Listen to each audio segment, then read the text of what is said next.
Very good morning, everybody. Yes, Monday morning. Yeah, Kendall is just walking into shop to say good morning to you as well. Of course, Elvis President is with us. We are the Newsroom team. Very good morning, Monday morning to you. Now, of course, our focus today, we've got a lot of news happening. It's going to be a very busy Monday morning, but our focus today is on President Jacob Zuma, who acknowledged that the struggle to de-racialize the ownership and control of the economy and ensure the meaningful participation of the black majority continues. Therefore, we ask you the question relating to our theme today. It is, has black economic empowerment failed? Yes, B-BBEE, as it's called now here in South Africa. At SABC Newsroom, that's what we want to want you to interact with us on this, or send us your thoughts. We'll put it up, and we'll have a whole host of stakeholders talk about exactly that in the next hour. We're also conducting a poll, of course, today, Elvis, and it's an interesting day, isn't it? It's a very interesting day. It's the day before Wednesday, or 2 days before Wednesday. The poll that we're asking you, should charges against Pravin Gordhan be dropped today? As you know, the NPA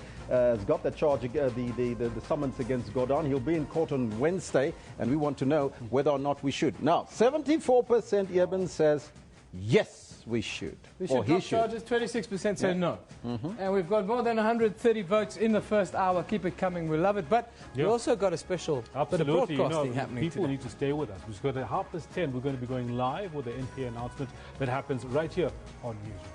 Yeah, 10:30 this morning, if they are on time, of course. That's we all live in hope, don't we? Elvis will be with us shortly with the news headlines.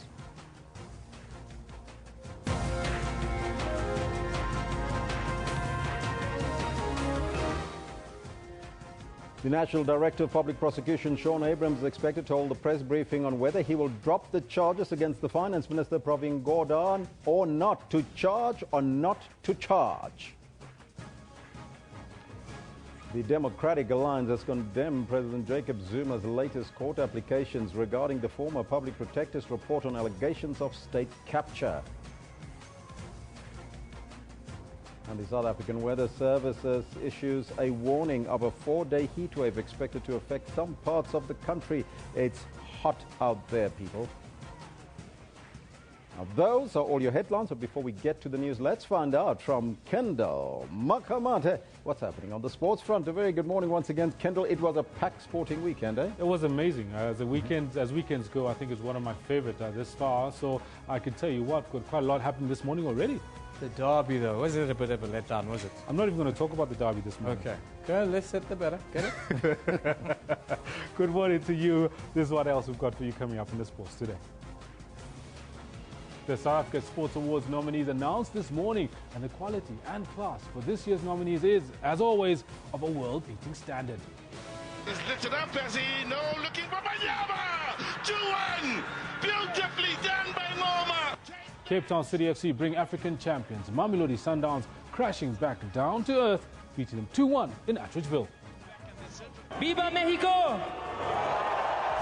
And Lewis Hamilton keeps his championship hopes alive with a pole-to-flag victory in the Mexican Grand Prix, with just 2 more races to go. Now, all this and more we've got for you later on in the Sports Bulletin, but for now it is back to Elvis who's got the news. Thank you, Kendall. Top story this morning. The National Director of Public Prosecutions, the NPA, Shaun Abrahams, has given the assurance that he'll make a decision soon on whether he'll drop charges against Finance Minister Pravin Gordhan. Now this, as speculation intensifies that Abrahams will drop the charges today. Meanwhile, the Democratic Alliance Shadow Justice Minister, Glynis Breitenbach, has called on Abrahams to immediately withdraw the fraud charges against Gordhan and 2 SARS officials and resign at the same time. Gordhan is expected to appear in court on Wednesday. Breitenbach says reports show that Abrahams ignored vital evidence in his decision to charge Gordhan, Ivan Pillay and Opa Magashula. Meanwhile, the NPA will hold a media briefing later today where it will announce whether or not it will continue with the charges against the trio or drop them. The Democratic Alliance leader, Musi Maimane, says the party is considering laying perjury charges against President Jacob Zuma for lying under oath. The DA has condemned the president's latest court applications regarding the former public protector's report on allegations of state capture by the Gupta family. The DA has also filed court papers opposing the two applications made by the president on Saturday. In the first application, the president sought to amend the relief that he seeks and supplement his founding affidavit. In the second, he asked for the postponement of the hearing on the matter scheduled for tomorrow. The Democratic Alliance argues that the president is trying to manipulate the courts.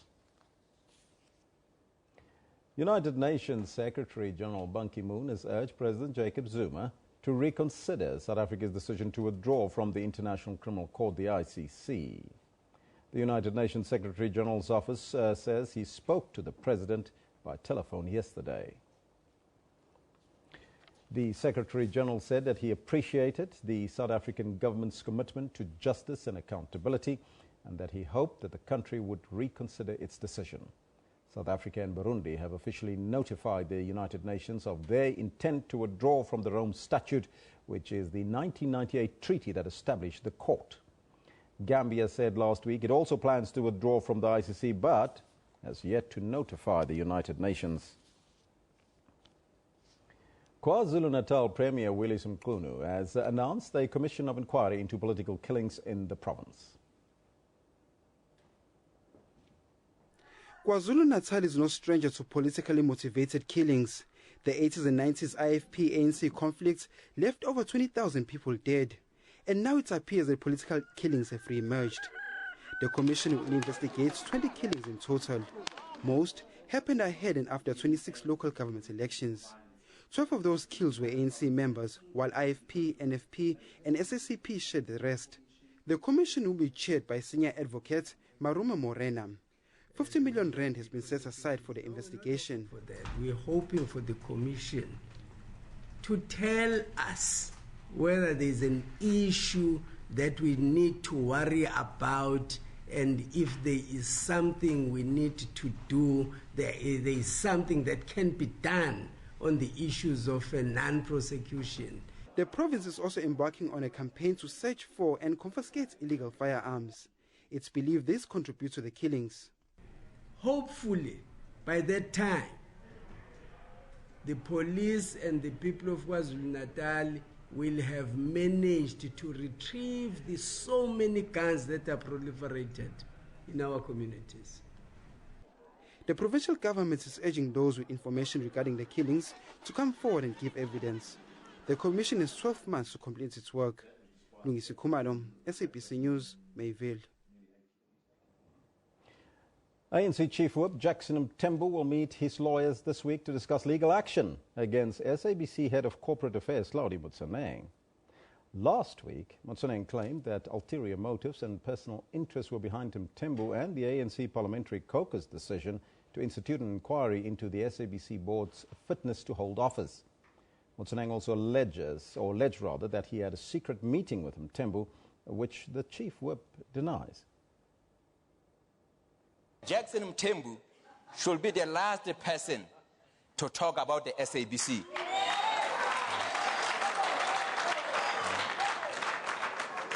Jackson Mthembu should know that I met him at certain hotel where maybe it is captured, but no one can capture me. He knows that. That meeting was coordinated by someone, and we met.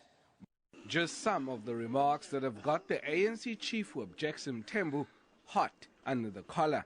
He's denied ever meeting Motsoeneng in a hotel or having any alleged personal interests in the SABC other than to ensure a functional, efficient and well-managed public broadcaster. Mthembu now wants to sue Motsoeneng. Chief Whip Comrade Jackson Mthembu remains of a view that the utterances of Mr. Motsoeneng are defamatory, they are threatening, and they amount to a blackmail. And if left unchallenged in a court of public opinion, they will stand as fact. That's the reason why this week the Chief Whip will meet with his legal team to thresh a way forward. SABC spokesperson Kaiser Khanyago could not be reached for comment. Meanwhile, the chair of Parliament's Portfolio Committee on Communications, Humphrey Maxegwana, has confirmed that notice of the inquiry has been sent to the 3 remaining SABC board members. The inquiry into the board's fitness to hold office is set down for the 8th to 11th of next month.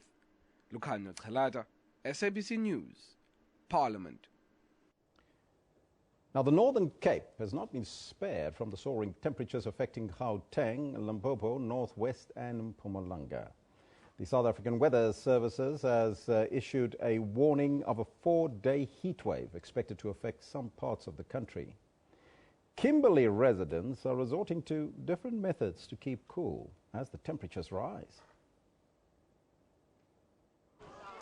Another scorcher. The unbearable heat has seen many flocking to municipal pools to cool off. I came out here to have fun and to swim.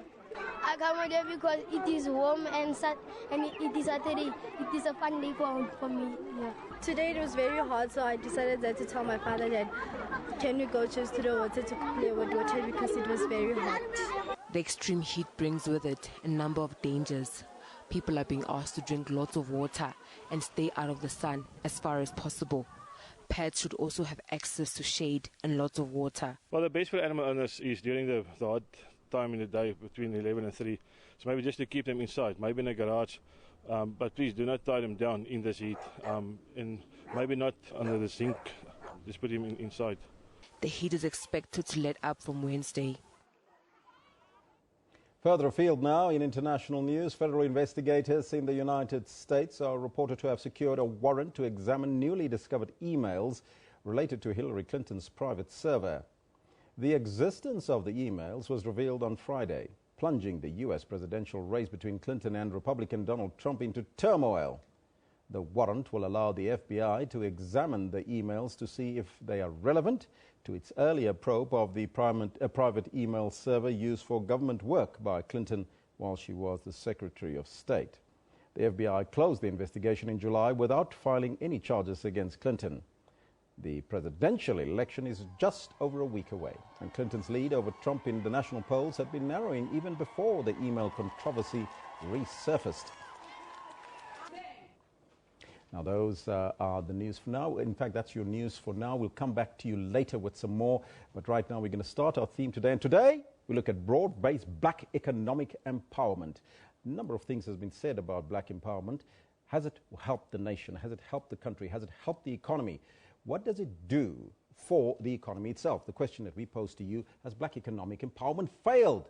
Not just me and you, but South Africa as a whole. That's the question we want to know from you on the Twitter handle at SABC Newsroom as well as on the Facebook page. Let us know what's on your mind. We're going to start that conversation. Lots to talk about. Let's kick off with Eben.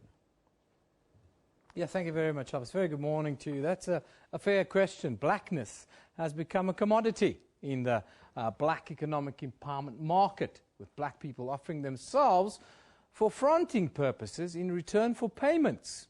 Now, the broad-based Black Economic Empowerment Commission's Zodwa Ntuli said the growing trend was just as much a subversion of the objectives of the B-BBEE Act as when white business people abused blacks as fronts in order to win government contracts, only to marginalize them afterwards.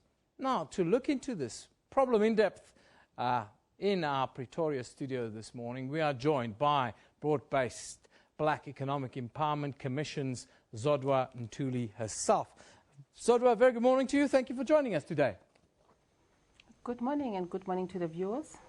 Where are we with B-BBEE right now? What are the latest reports saying?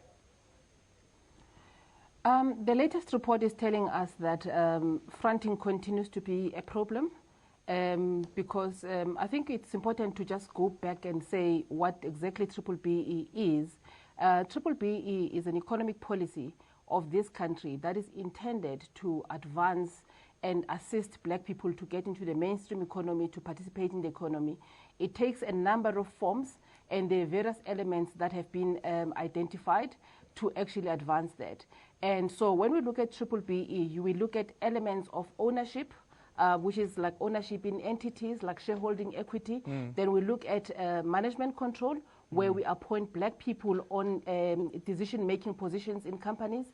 We look at skills development, then followed with enterprise and supply development, which is aimed at transforming the supply chain of various entities in South Africa. The last one being the socio-economic development. So if you look at all of these elements, they are elements in the economic activity that are intended to facilitate economic participation. Yeah. But what we found over the years is that fronting has become a, what would I call it? I think it's a cancer in our economy, because what it does is that it makes the country to regress. We're not able to achieve the intended purpose. So fronting continues to be a challenge, and we need to deal with it as a country. You talk about fronting. For those who don't know, we broadcast throughout the Middle East and the African continent. Just a quick explanation of fronting, what it is, and then how the dynamics of fronting has changed in recent times. Okay, fronting in terms of the legislation is defined very simply and broad enough to include anything that undermines the implementation of the B-BBEE legislation. So what you have is any practice, any contract, any arrangement or initiative that you do in the name of B-BBEE, but which when done undermines or frustrates the implementation of B-BBEE. So there are various examples that are given. So when we look at whether something constitutes fronting or not, we actually focus on the content of that particular initiative, because some of the contracts, when they are structured, they're actually written in a way that you'll think that they really advance and empower black people. But when you go into the practical implementation, you find that black people are not actually involved. Let me give you an example. For instance, a company would approach you as a black person, and then they will offer you 26% shares in the company, and they will tell you that they are actually prepared to fund the deal for you, so you don't have to look around for funding for that deal.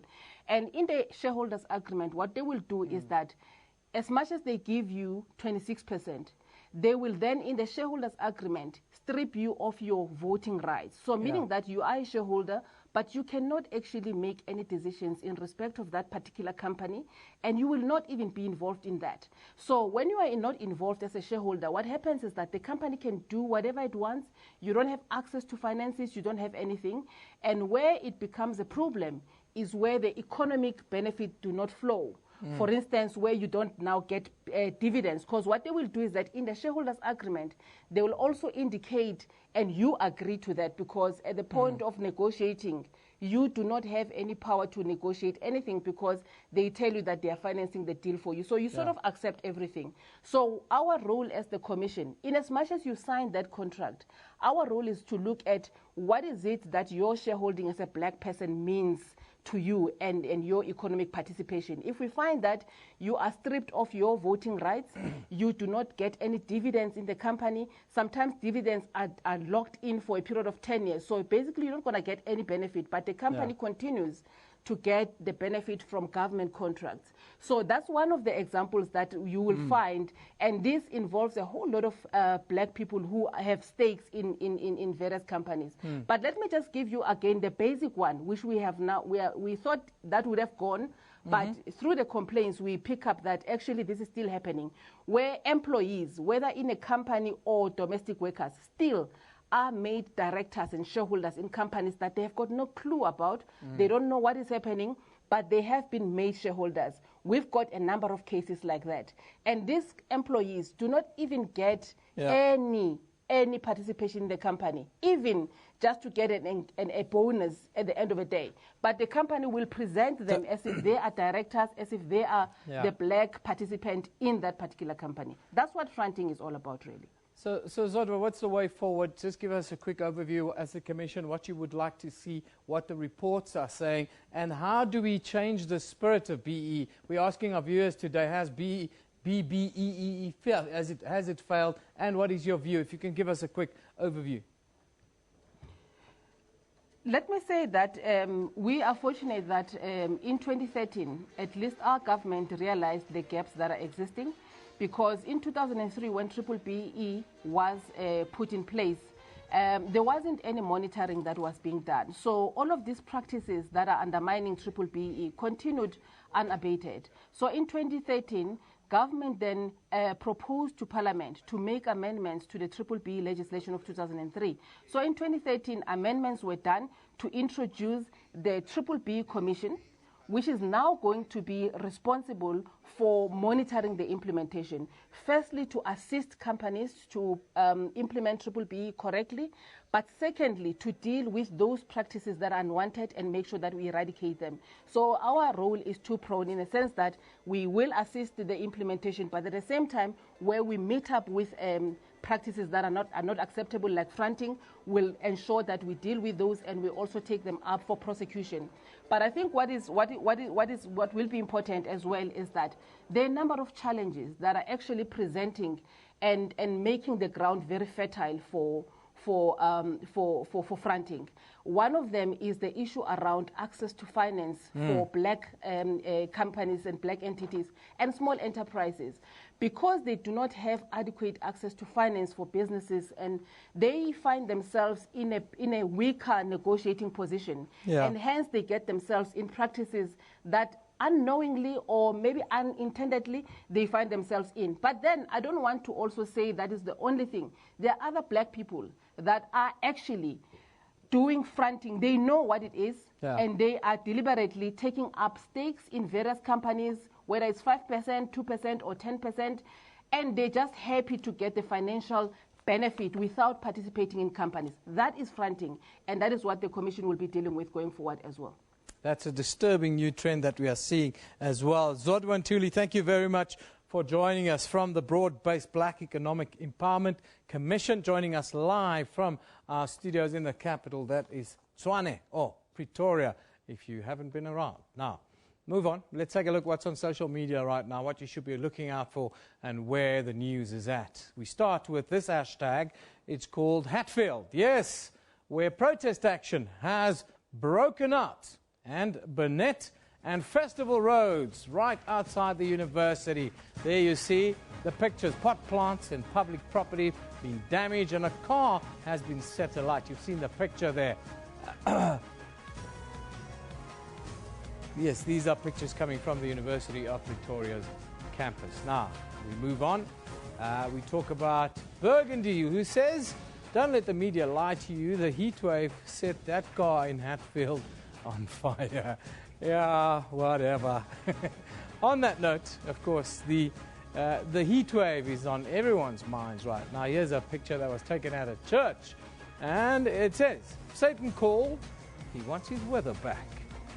Interesting take on that. Then, of course, this tweet comes from Dagmar, who says, spare a thought and a bottle of water for our construction workers, road workers, and garbage pickup guys, collectors out there during this heat wave. Yes, we're thinking of all of you while it is hot. Now, of course, this morning, the Sports Awards nominees from Wade van Niekerk, Chert Leco, and Cluster Semenya. It was a tough choice to choose the best, but the nominees have been announced. There's a list of a couple of the People's Choice nominees. There you see Wade van Niekerk, Cluster, Kagiso Rabada, Sabella Sinatla, and the like. All these names are out, and you can vote them. Now, it seems like people had a good weekend dressing up for Halloween, which of course is officially today, but you know, you're in South Africa, we're ahead of the curve. We celebrated yesterday. Hashtag Happy Halloween for all of you. Of course, it's also been Diwali. Yes, hashtag Diwali celebrations lit up the skies, and my dogs were fine. There were no issues. Some of the images, even the UN themed their building, saying Happy Diwali to the world. That's where it's been at. Yes, Happy Diwali, Happy Halloween. It's been a weekend of celebration. We trust that you've done so safely and with your loved ones. Of course, yeah, in South Africa, we are right in the middle of a heat wave. The South African Weather Service has warned that, well, this heat wave is being experienced over most of the northern parts of Gauteng, as well as other provinces such as Limpopo and Mpumalanga. Even the Northern Cape have now received a warning, and it will persist until well after Wednesday, we're told. Now, people have taken to social media, as you can imagine, in today's world to tell us what they think about how hot it is. Let's have a look at what you say. This one from Parker, who says, God is trying to say something about this heat wave, says Parker. Mandla says, it's not even mid-morning, but I feel the heat wave already. Yes, it's hot, hot, hot. We're all feeling it. This one from Born Intellectual says, I'm going to need whoever must repent of their grave sins so that this heat wave can pass. To do so ASAP, ability to cope currently at 5.9% with a sad face there. Bulletproof Video says, heatwave, feeling like you're on set of Chronicles of Riddick movie where the sun tortures your body as soon as you step into it. Yes, we're watching too much television these days. Uncle Dish talks about, I'm glad it's finally hot enough to complain about how hot it is. Thank you, Uncle Dish, dishing the truth right there for us. Yes, we complain now it's too hot. Of course, before it was too dry, it was too cold in the winter, it's too wet in the Western Cape, and we always complain. Let's take a look at our picture of the day. Now, this one comes from @ThisIsMyHome, and it's now captioned, protests from South Korea. If you look at this picture, this is a road covered with people, millions of them actually, protesting against the latest scandal in South Korea. They're protesting against their president. Yes, can you imagine that? People actually taking to the streets to protest against the president because they're not happy with the work that the president is done. Can you imagine something like that ever happening? Now for our comment of the day. Now, it comes from @MyName, who is Kin, who says, South Korea's presidential scandal is like a soap opera. Now, if you haven't followed this, of course, do so. It's very interesting what's coming out of South Korea, a first world country with presidential issues. My word. Let's take a look at what's in the courts here in South Africa today. Here we go. We'll start in the northwest today. 6 suspects arrested on charges of robbery in Delaraville. They're expected to appear in the Lichtenburg Magistrates Court. They allegedly robbed a retail store after pretending to be customers there. They allegedly had cell phones, cash, 3 firearms, and a jamming device in their possession. Now, the suspects are linked to other robberies in the province. Then, down south in the Western Cape, 5 suspects arrested on Friday. Yes, in connection with the discovery of an arms cache in Valhalla Park in Cape Town, while they are expected to appear in the Bishop Lavis Magistrates Court. The 4 men aged between 35 and 65, as well as a 38-year-old woman. They're facing charges of illegally dealing and being in possession of firearms and ammunition. Police say more than 250 firearms, ammunition, and an undisclosed amount of cash was seized. Now, still in the Western Cape, a 33-year-old man is expected to appear in the Cape Town Magistrates Court on charge of malicious damage to property following a students' march to Parliament last week. Of course, a photograph showing him breaking a window of a police vehicle went viral on social media. Now, police say the suspect is a cleaner contracted by a university in Cape Town. We'll keep you updated on that story. It's something that has South Africa very much in the crosshairs of South Africa right now. Now, of course, today we're asking you the question, has broad-based black economic empowerment failed? Yes, fair question. We can ask that. The reports are saying, we need some attention. The president's not happy with what's happening in this space. Now, after the break, we'll continue this discussion with Charmaine. Is it Charmaine Fenter? Yes, it is. Charmaine Fenter is with us this morning. She'll be talking to Alva shortly to take the discussion a little bit further forward. She's with Diversity B-BBEE after a short break.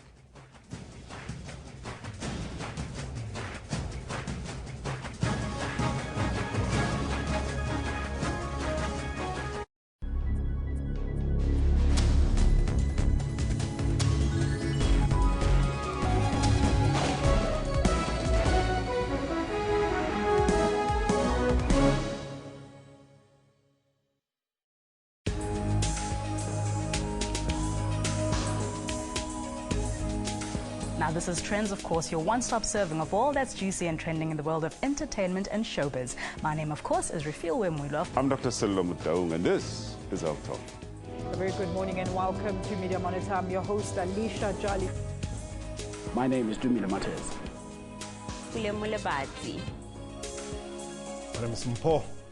What time is it? It's question time. For your daily dose of current affairs, tune in to the SABC News Channel.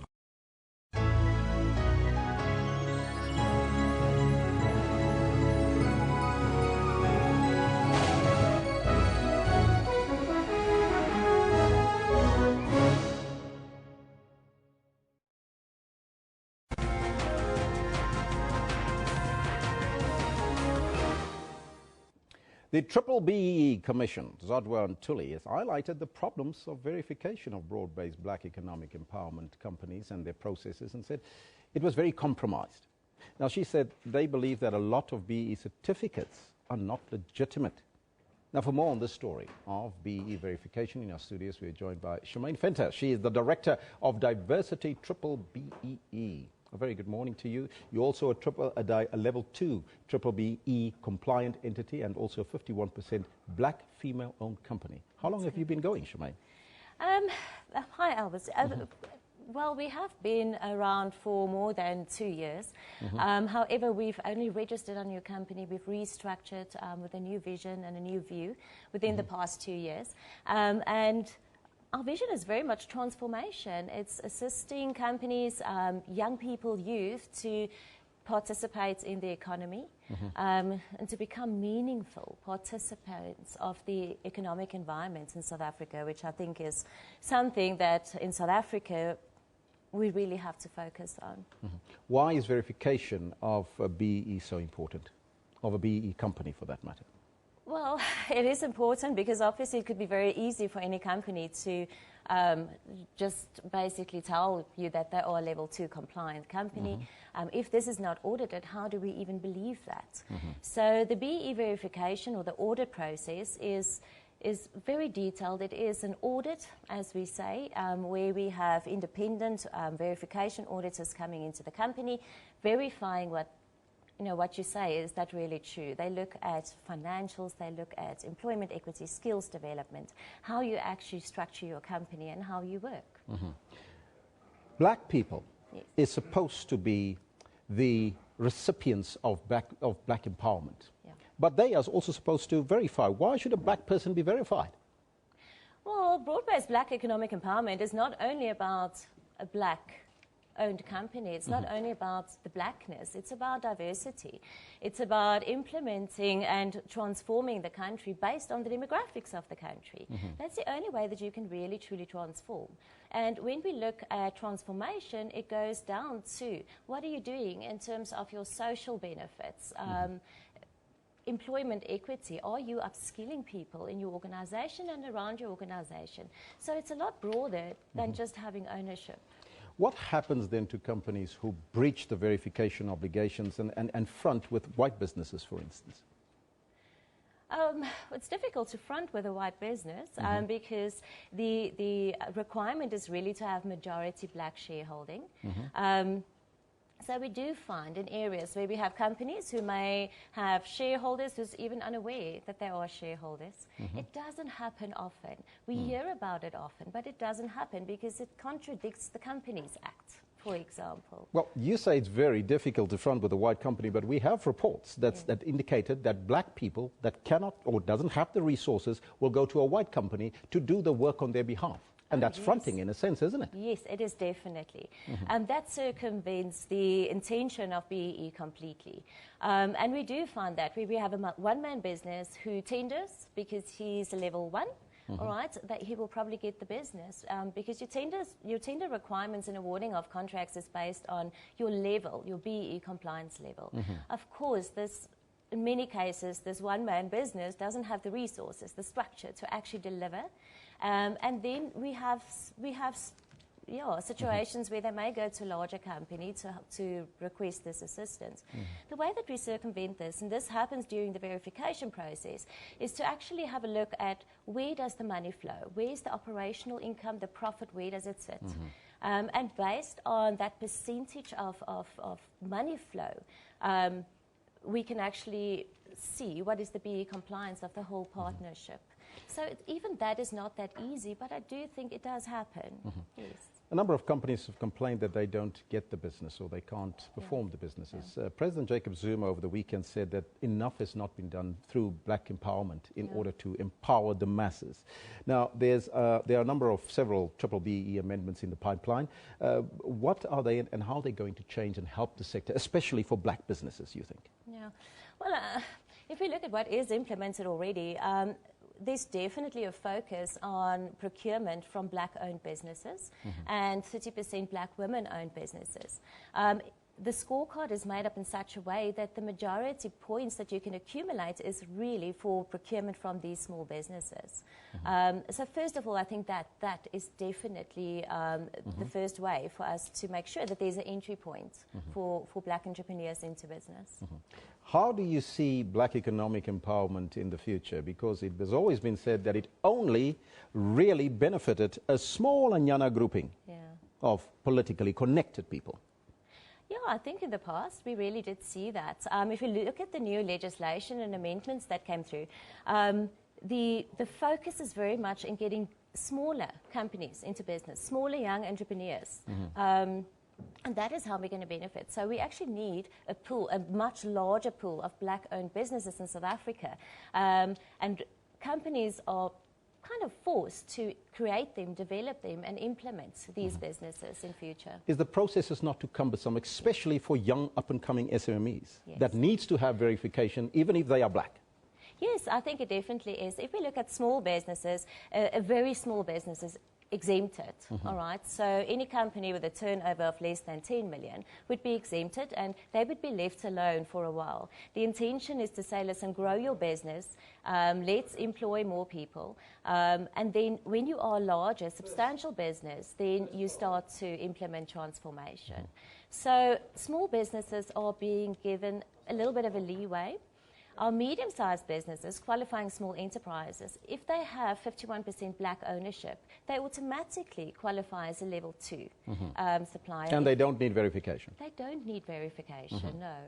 So they don't have to prove that they are black, especially. They don't. Well, they do. They do that by means of an affidavit. And I think this is the area where people feel a substantial business should transform a little bit more.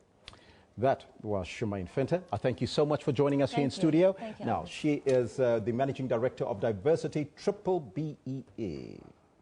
Let's now continue with our discussion and take a look at some of the comments with Eben, who's going to take it further. Yeah, Elvis, before we get to the BE question we've asked you guys, of course, today, as you know, the country is waiting for Sean Abrahams to make this big announcement. At around 10:30, we're hoping to be live there at about 10:30. On that score, though, we've asked you the question on our poll. Should charges then against Pravin Gordhan, that's our finance minister here in South Africa, should it be dropped today? There's a news conference at 10:30. We'll be live there. Right now, you guys are voting and you're saying 74% say yes, charges against Pravin Gordhan should be dropped. 26% say no, and I can tell you around 180 votes have been cast in less than an hour this morning, so keep it coming. It's 3/4 of you, the 180 of you that have voted, are saying yes, charges should be dropped. The other 26% say no. Let's take a look at some of the comments coming out of that question. Out of the question to the poll, should charges against Pravin Gordhan be dropped? Now, this one from Kolani. He says, Newsroom, they shouldn't be dropped. He must prove to the court of law that he didn't commit any fraud or that there was political pressure. That one from Kolani. This one from Tarile, who says, Newsroom, no. N-O. This one from Ayaka, who says, Newsroom, Abrahams must do himself a favor and withdraw those charges. It's clear that there was political pressure to charge Pravin Gordhan. Those are relating to should charges against Pravin Gordhan be dropped. Now, we've also asked you our question of the day, and that relates, of course, to the discussion we've had so far. And the discussion, of course, is around B-BBEE. Has black economic empowerment failed? What is your view? A lot of people think, well, they say it has. It's benefited only the few. Mula, he says, BEE, double B, triple BEE, it has not failed. Plenty of small business are thriving because of it. That's an interesting take. Then this one from Sam Said Ramon saying, he says, yes, BEE has failed. It benefits certain people only. That is our question of the day. Has broad-based black economic empowerment, that's what it's called now, triple BEE, has it failed? Has it failed to uplift the poor in South Africa, or to bring them into this economic process of restitution that South Africa should be close to completion now after almost 25 years? That's our question of today. You can also vote on our poll. We're asking, should Pravin Gordhan, should the charges against him be dropped today? An announcement at 10:30. We'll be live on this very show. On this very show, we'll be live. And it says 74 say yes, 26 say no. And we're around 180 votes, if you can see underneath the bug there on screen. Around 180 votes. Keep it coming. Nice to see what you guys think. Now, let's go to our Facebook page and have a look at what you can see there. Now, Contralesa has decided to withdraw its allegiance to the ANC should the party fail to meet its long lists of demands before the year ends. Also, violence erupted at around 100 polling stations in the Ivory Coast yesterday as voters decided whether to approve a new constitution that President Alassane Ouattara argues will guarantee peace in the wake of years of political turmoil. Then, a powerful earthquake struck Italy yesterday in the same central regions that have been rocked by repeated tremors over the past 2 months, with more homes and churches brought down, but no deaths reported as of yet. That's our Facebook page right there. Now, let's take a quick look at the front pages from around the world, or some of them at least. We'll start in Europe. The Times reports that President Vladimir Putin will launch a full-scale military assault on the Syrian city of Aleppo as early as this week. This is according to Western intelligence. I wonder where the newspaper gets the Western intelligence. Moving to Israel, the Jerusalem Post says Prime Minister Benjamin Netanyahu's clash with his finance minister Moshe Kahlon reached a new peak over the weekend when Netanyahu vowed to push his plan to dismantle the new Israel Broadcasting Corporation despite Kahlon's firm opposition to this. Finally, in China, the South China Morning Post reports that a powerful 6.6 magnitude earthquake rocked central Italy early on Sunday morning, injuring at least 20 people in the strongest tremor to hit the country in more than 3 decades. Interesting stories. Now, of course, we're talking about B-BBEE. After the break, I'll be going to Pretoria to speak to somebody who's been right in the heart of the processes. But first, we're going to take a short break.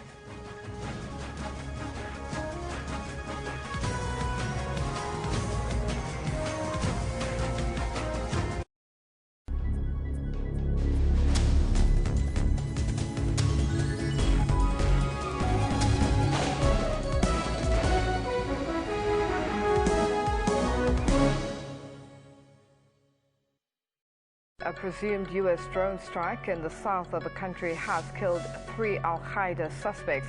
Death toll in Yemen's 18-month-old civil war now stands at about 10,000. People get killed or die and are actually buried before they're recorded. And we don't have a way of recording that, but we know the numbers are much higher. Water restrictions are to be imposed on villages in and around the Nkomazi municipality. Pumps can't pump the water because there's no water in a river. And if the water is coming back, then it's full of mud. Those who can pray and those who can do any miracle to make sure that we've got enough rain, give it a try.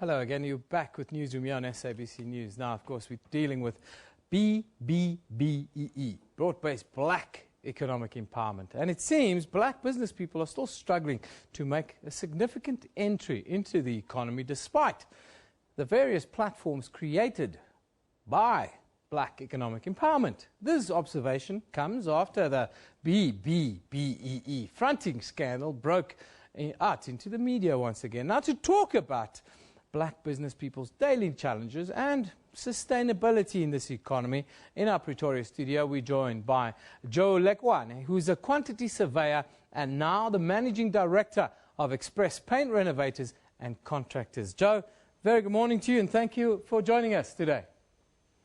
Good morning. Now, Joe, you've been working as a QS for big business in the country and on the continent for many years.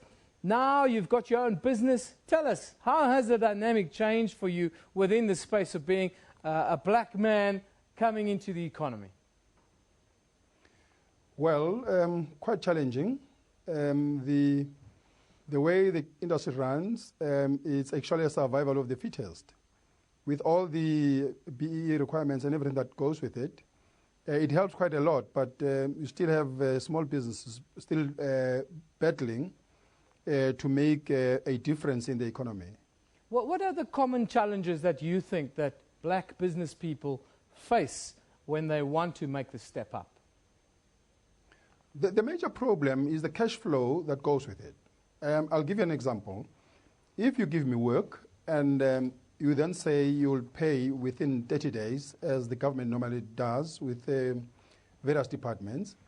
Now, it means to a small business person that 30 days is not 30 days per se, is actually 60 days or more, because he must first get capital to start that process, employ people, do the work. Then when the work is done, then it can therefore be evaluated, and you are getting paid 30 days from the date of the submission of an invoice, and after it has been verified. And then that 30 days is 30 days to the client that must pay. Yeah. But in actual fact, it has taken the person almost 60 days to get that money, which is a bigger challenge. If you are lucky, you get it in 60 days. That's true. But now fronting, Joe, is the big problem we see within the latest reports around BEE. So with these challenges that a businessman like yourself and other business people are facing, is it then easier for young black people to then just say, okay, let me be the front and I'll take the money for that? It is very easy to do that. I mean, if a businessman, well, number one, is not well informed, the thing is, it will, as I said earlier on, is a survival of the fittest. For instance, he's got a job that has been awarded to him, or a tender, or whatever, or a quotation that has been given to him, and therefore he wants to execute the work because he needs money. Now, he does not have that kind of a time to wait for 60 days, and therefore he goes to bigger companies that are very much willing to come into play. They don't mind waiting, and therefore after he got his money after 60 days, so to speak, if he's lucky, he only find out that he was actually an employee of that bigger company, or bigger white company that has actually provided the resources for him to execute the work. So on the ground, would you say then that it's so tough, fronting actually becomes a means of survival for people? It does. For quite a lot of small businesses, it becomes a means of survival because they don't get much help in as far as the upfront payments are concerned. And I understand that people cannot get upfront payments because then you will not know if this person is going to deliver or not. But I mean, if you then say this person must come up with the resources and everything that takes for that job to be executed, and you pay that person after 60 days, so to speak, these people become vulnerable, because then the quickest way out would be for him to get someone who can help him. And a lot of people that can help are big businesses that could not get work because they've been excluded by the B-BBEE or whatever the case might be. And therefore, at the end of the day, this person is a businessman, but in actual fact, is actually a laborer of that big business that could, that could help him with resources. So within that context, then, we're asking the question to our viewers as well, then, Joe, is this B-BBEE thing, is it reaching people on the ground, and is it benefiting those people that it's been intended to benefit? Well, it does politically, but I think we should go deep down and say, okay, fine, how can the small man be helped in as far as, to avoid people being exposed to fronting?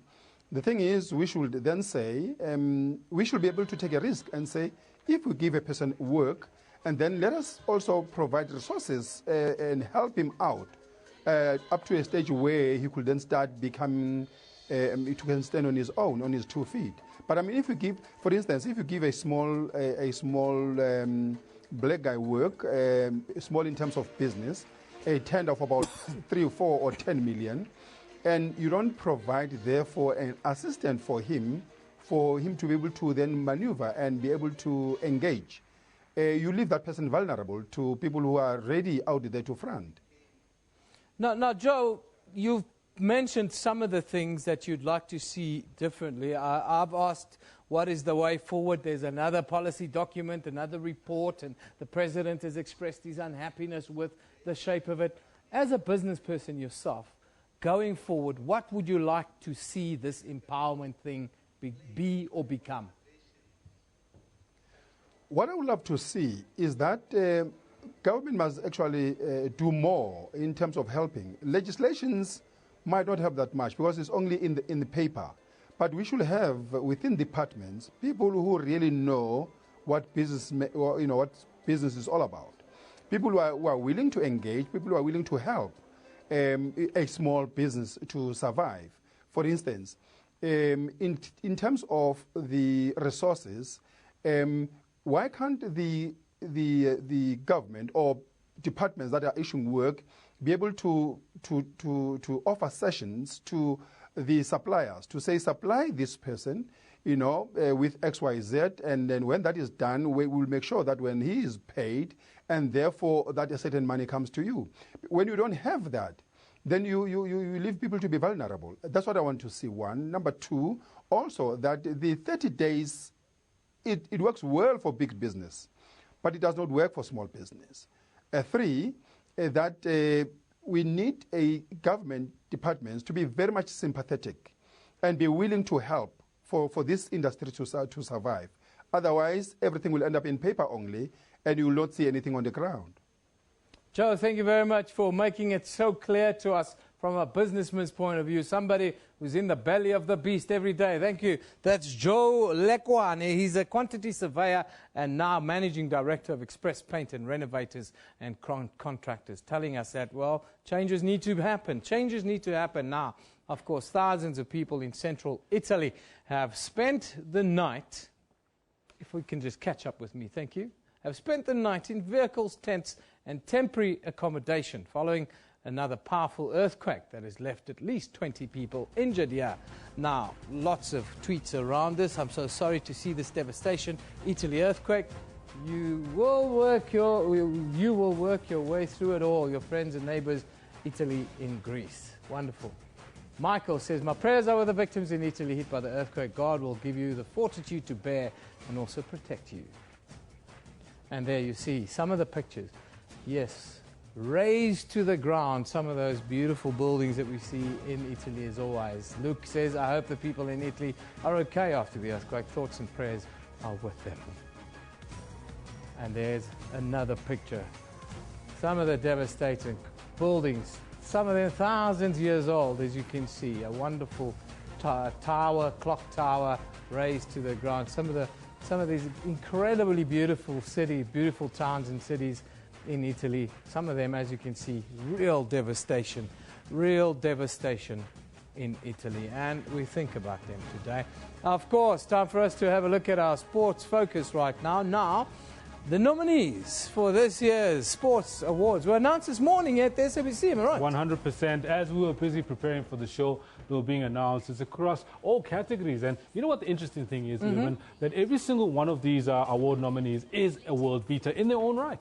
Yeah, but there can only be one winner in the men's category, can't there? Yeah, absolutely. There can only be one winner. But having said that, I think, we need to stand up tall and be proud of our sportsmen and women because, like I just said now, every single one of these has actually proven their worth and their mettle on the world stage. Wade van Niekerk, Kagiso Rabada, Siabelo Senatla, the canoeist, Gemma Ward, Sportswoman of the Year. So Casta and who else? Gemma Ward is in the mix there as well. She's a canoeist. And you know what? I think one of the big things about this, we even looked at some of the disability athletes as well. You mean our Paralympic athletes? Some of our Paralympic athletes, yes, as well as our disabled athletes, which is not just the people that were at the Paralympics. Yes. Yeah. And I think they need to be celebrated for what they do. But you know what, Evan? I know I said earlier on that we're not going to talk derby. Yeah. But you know what? We can't go through a Monday morning after the Saturday that we had, where we had some 85,000 people buying tickets to go to the Soweto Derby to watch Kaizer Chiefs, to watch Orlando Pirates play, and a 0-0 draw, and a tepid 0-0 draw. To watch 2 hours of nothing. 2 hours of nothing, Baba. I'm telling you now. 2 hours of nothing there, and I've never seen so many empty seats at the derby. If you do the scan around, it was, for me, it was a forgetful day of football in South Africa. What's going on, Evan? I don't know. I don't want to be too controversial on a Monday morning. No, it's a Monday morning. I just think that South African football has a lot of work to do and a lot of soul searching to do about who do we represent and who owns this thing. Yeah, you know, people need to take a leaf out of the African world beaters and do the same at home as well. See there, empty everywhere, empty seats at the derby. And they tell us it was sold out. It wasn't sold out. I don't believe that. Okay, we're going to have a look at the weather now and more news at the top of the hour. Don't forget our poll, of course. Our poll question is the big question today. Should charges against Pravin Gordhan be dropped? Now, we've got 208 votes in. 75% say yes. 25% say no. What do you say? I reckon they should be dropped. No. I'm going to put my head on the block and say no. And I think Tsetse Monare has got an opinion of his own. Tsetse Monare, do you have an opinion on this? It's actually very hot today, yeah, and the heat wave is carrying on. That's my opinion. That's your opinion? Yes. Okay, I was going to talk to you about the heat wave a little bit later. But, of course, you have to come and give your 5 cents. As you do, Tsetse is standing by to give us the weather. Of course, 75-25. Keep voting. 208 votes in. Let's see if we can get up to 300, 400 before we close the show. Let's go to Tsetse now to tell us how hot it's really going to be.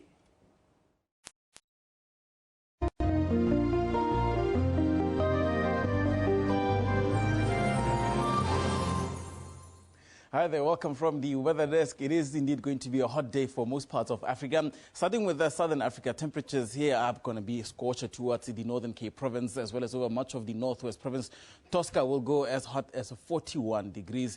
There is only a small chance of rainfall along the east coast, going up north towards Maputo in Mozambique, and also possibilities of some thunderstorms towards the Highveld. Take a look at these temperatures. Here's a hot day. Pretoria, 37 degrees, it is going to be scorcher. Johannesburg is just around the 35, and what's also not so good to hear is that your evening temperatures will also be very high up. Windhoek is at 36, 25 for Walvis Bay. In Cape Town, lovely cool weather there, 22 degrees, and also expect some sunny conditions for much of the Western Cape province and over much of the winelands. Kigali, rainy weather is expected today, including Kampala, as well as over much of Libreville. In fact, just over this western half of Africa here, temperatures are slightly going to cool down quite a little bit, and temperatures will remain so for the next 2 or 3 days, with a lot of rainfall expected. A downpour from Yaoundé going towards Brazzaville.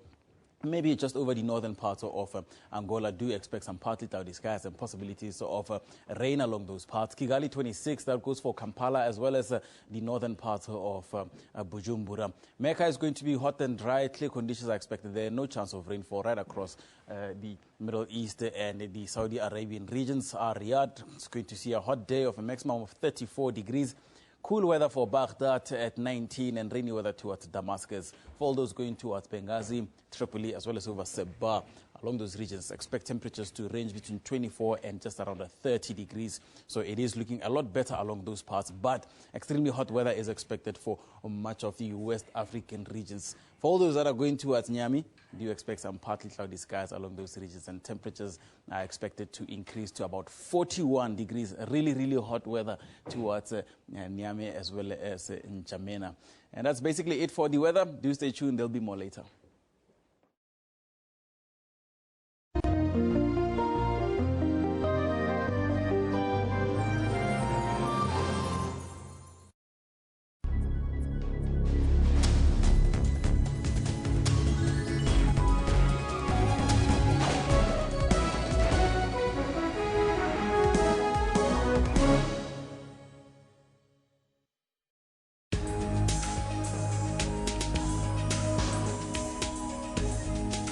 Now, this is Trends, of course, your one-stop serving of all that's juicy and trending in the world of entertainment and showbiz. My name, of course, is Refiwe Mwilo. I'm Dr. Sello Mutaung, and this is our talk.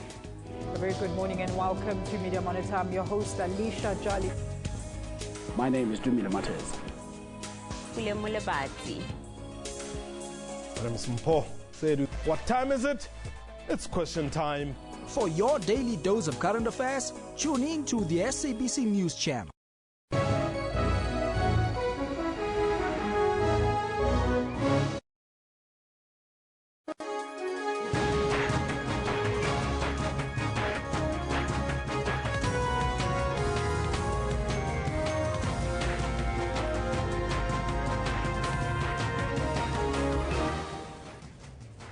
Hello again, everybody. Yes, welcome back. It's Monday morning. Rene Vest has just joined us on the news desk. Of course, it's a big Monday morning with lots of news. Of course, our focus today on the show has been with broad-based black economic empowerment. And we asked you the question a little bit earlier, we asked you the question, has it failed?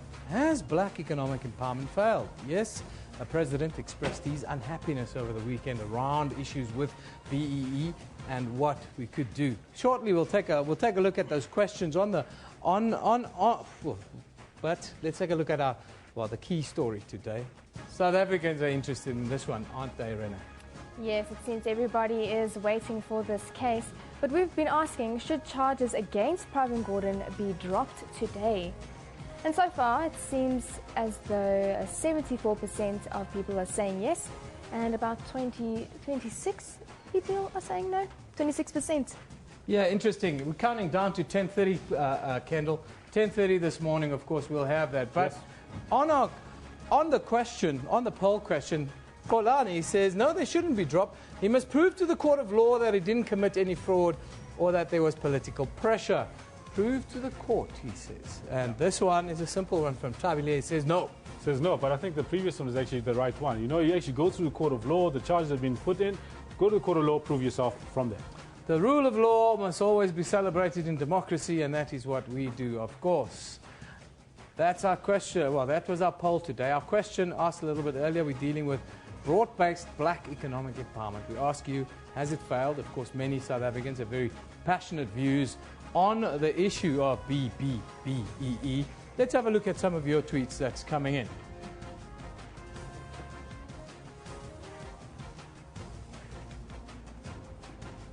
The first one, we get it from Samsar Ramon Singh, says, yes, BEE has failed, it benefits certain people. And I think he's missing an only there. Only, yes. Kolani. Kolani says, I don't think it has failed. There must be a monitoring team to make sure that it is implemented in a correct way. Sober view. This one from Ayaka says, no, it is not failed. The problem is there are few blacks that are benefiting from it. Well, that was the whole point behind the BBBEE, isn't it? Theo says, black empowerment is a disaster. We need fairness and equality, not superficial laws. Candy coating inequality, says Theo. One more, this one from the Commissar. And the Commissar says, yes, it has failed to empower poor blacks and it benefits certain people only. Of course, it's about to change. It is about to change. It's under discussion. Reports are in and, well, it will be changed. But there's a lot of other news. Don't forget, 10:30 this morning, around 10:30, we'll be live to hear what Sean Abrahams says about whether charges against Pravin Gordhan will be dropped. But first, let's get other news with Rene Vest.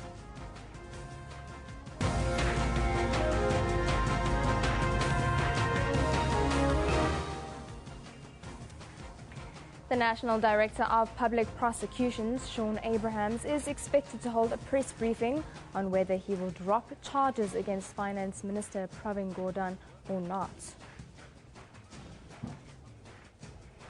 The Democratic Alliance has condemned President Jacob Zuma's latest court applications regarding the former public protector's report on allegations of state capture. And the University of Pretoria students have blocked roads in a fees must fall protest in Hatfield. Well, we will be monitoring that situation for you, but let's find out what's happening in the sports with Kendall. Oh, thank you very much, Renee. I tell you what, it's a massive sporting morning. We've got lots of news on the cards, but we also have a lot of sporting news on the cards. Yeah, lots of sporting lots of sports stars of the year. It's that time of the year, isn't it? Absolutely, and we're all looking forward to it. You know, we've got IAAF as well as the local South African Sports Awards. And this is what's coming up in sports today. Good morning to you. The South African Sports Awards nominees announced this morning, and the quality and class for this year's nominees is, as always, of a world-beating standard.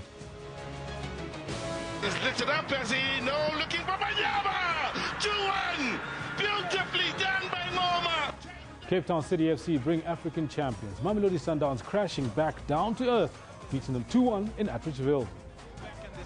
Viva Mexico! And Lewis Hamilton keeps his championship hopes alive with a pole to flag victory in the Mexican Grand Prix with just 2 more races to go.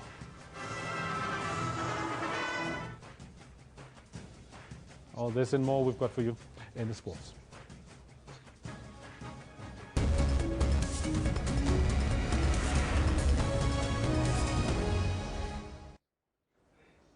Now, we do have breaking news for you. We're trying to get that right in.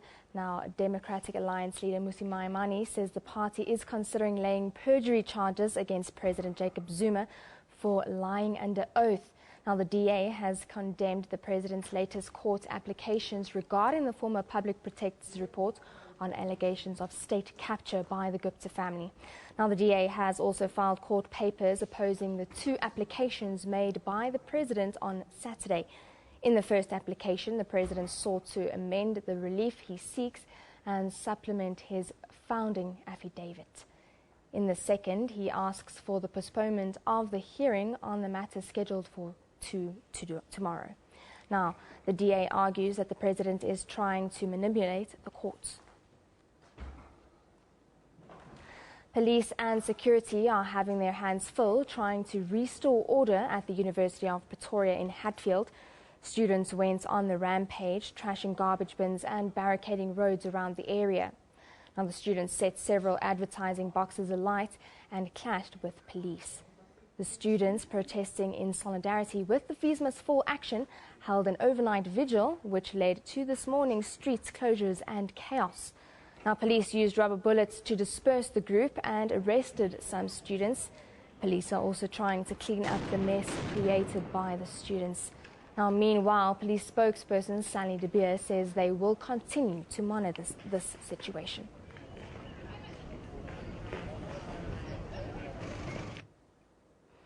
Now, in other news, United Nations Secretary General Ban Ki-moon has urged President Jacob Zuma to reconsider South Africa's decision to withdraw from the International Criminal Court. The UN Secretary General's office says he spoke to President Zuma by telephone yesterday. The Secretary General said he appreciated the South African government's commitment to justice and accountability and that he hoped the country would reconsider its decision. South Africa and Burundi have officially notified the United Nations of their intent to withdraw from the Rome Statute, which is the 1998 treaty that established the court. Now, Gambia said last week it also plans to withdraw from the ICC, but has yet to notify the United Nations. KwaZulu-Natal Premier Willis Mngunu has announced a commission of inquiry into political killings in the province. KwaZulu-Natal is no stranger to politically motivated killings. The 80s and 90s IFP-ANC conflict left over 20,000 people dead, and now it appears that political killings have re-emerged. The commission will investigate 20 killings in total. Most happened ahead and after 26 local government elections. 12 of those kills were ANC members, while IFP, NFP and SACP shared the rest. The commission will be chaired by senior advocate Marume Morena. 50 million rand has been set aside for the investigation. We're hoping for the commission to tell us whether there's an issue that we need to worry about, and if there is something we need to do, there is something that can be done on the issues of non-prosecution. The province is also embarking on a campaign to search for and confiscate illegal firearms. It's believed this contributes to the killings. Hopefully, by that time, the police and the people of KwaZulu-Natal will have managed to retrieve the so many guns that are proliferated in our communities. The provincial government is urging those with information regarding the killings to come forward and give evidence. The commission has 12 months to complete its work. Lungisi Khumalo, SABC News, Mayville. Now we've got news just in. The Cooperative Governance Minister, Des van Rooyen, has again applied to the High Court to interdict the release of the Public Protector State Capture Report. Now, Van Rooyen withdrew his application about 10 days ago after he learned that there were no adverse findings against him. Now, this new application comes amidst weekend reports that Van Rooyen had allegedly frequented the Gupta family home in Johannesburg on several consecutive days prior to his appointment as finance minister last December. Now, President Jacob Zuma and Van Rooyen's application will be held at the High Court in Pretoria tomorrow. Now, the Democratic Alliance leader Mmusi Maimane says the party is considering laying perjury charges against President Jacob Zuma for lying under oath. Now, the DA has condemned the president's latest court applications regarding the former public protector's report on allegations of state capture by the Gupta family. The DA has also filed court papers opposing the two applications made by the president on Saturday. In the first application, the president sought to amend the relief he seeks and supplement his founding affidavit. In the second, he asks for the postponement of the hearing on the matter scheduled for tomorrow. Now, the DA argues that the president is trying to manipulate the courts. Still in KwaZulu-Natal, President Jacob Zuma has visited the founder and leader of Ladysmith, Black Mambazo, Professor Joseph Shabalala, at his home in Ladysmith. Shabalala led the group to international acclaim. Due to his ill health, he now spends most of his days at home.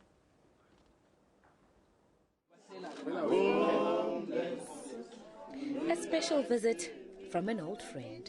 President Zuma and Professor Joseph Shabalala share a long-standing friendship based on shared values and mutual respect. He's the man I've known for many years, for his good work, how he has used music as an instrument to teach all of us about the values of life, about our history, about what we need to yearn for in our future.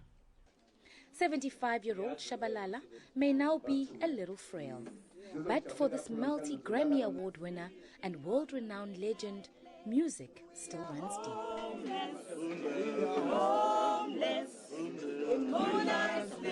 Shabalala has led Ladysmith Black Mambazo since its formation in the early 60s.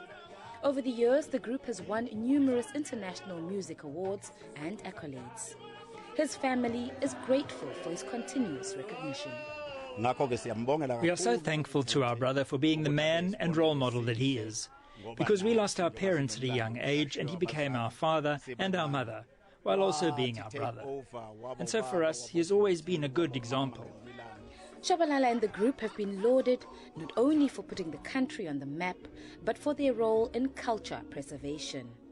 If we don't promote our culture and our tradition, we are going to destroy our nation. We are going to destroy black people. It is very important that young people, they also follow Obaba Shabalala, because a nation without history is a doomed nation. The ailing Mambazo leader has now taken a back seat from the group, but continues to nurture and inspire young talent. I am Mhlongo, SABC News, Ladysmith. ANC Chief Whip Jackson Mthembu will meet his lawyers this week to discuss legal action against SABC Head of Corporate Affairs, Hlaudi Motsoeneng. Now, last week, Motsoeneng claimed ulterior motives and personal interests were behind Mthembu and the ANC's Parliamentary Caucus decision to institute an inquiry into the SABC board's fitness to hold office. Motsoeneng also alleged that he had a secret meeting with Mthembu, which the Chief Whip denies. Jackson Mthembu should be the last person to talk about the SABC.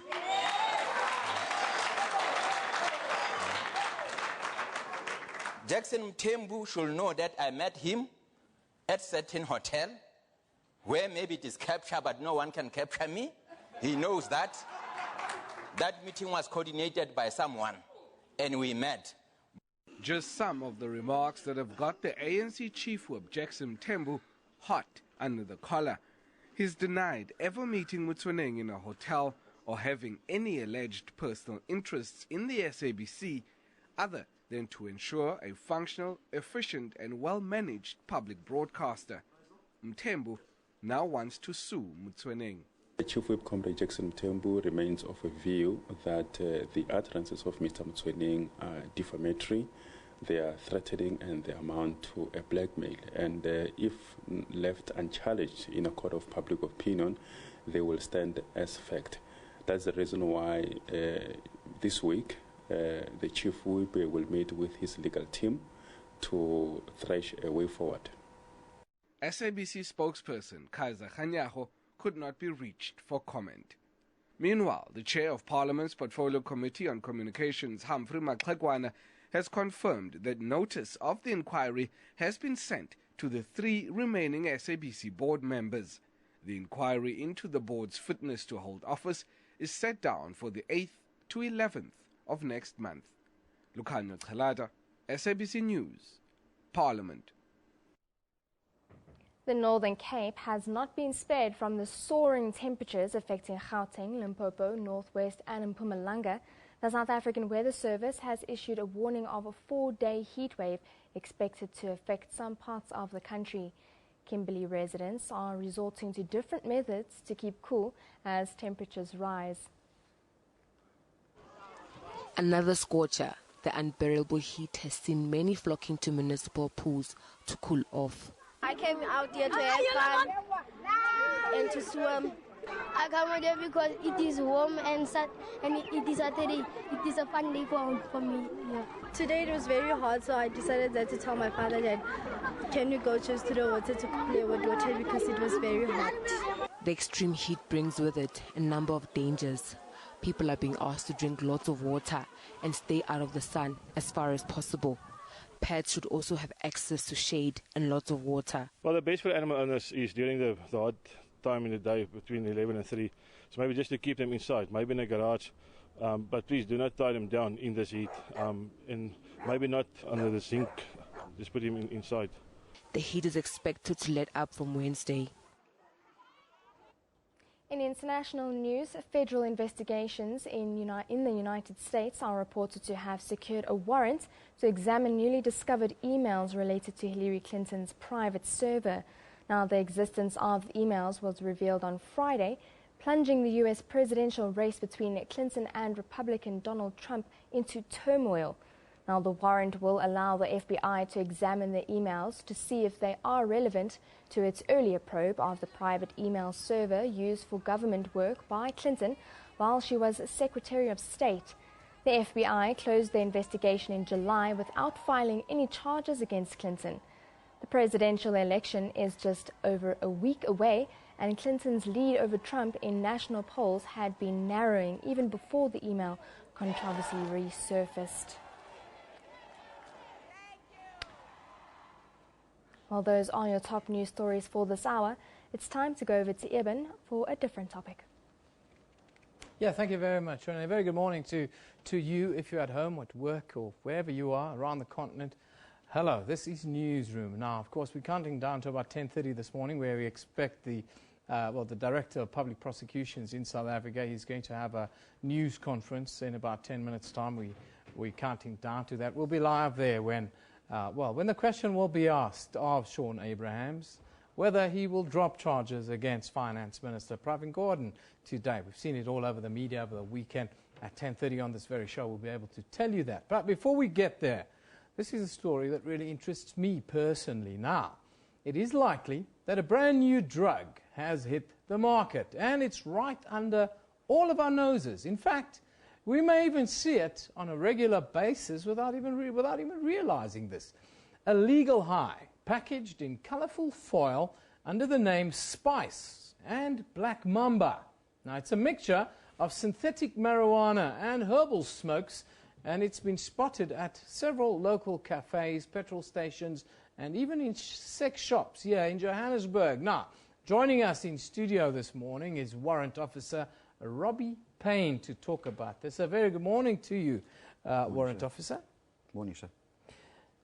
This new drug that hit the streets, Black Mamba or Spice, just give us an idea. How do you view it as the police, and is it as rife as we're seeing? It's something that came out new to us.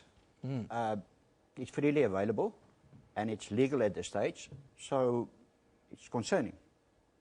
What does it do, and why do you call it a drug? It's not marijuana, it's not any other illegal drug, but it's a synthetic marijuana that's mixed with a whole host of other stuff. What does it do? What's the effect that it has on a person? It's definitely addictive, highly addictive. So that is the biggest thing, it's highly addictive. Now, we've spoken to a treatment center here in Johannesburg. Now, they say they've conducted their own investigation here in the city.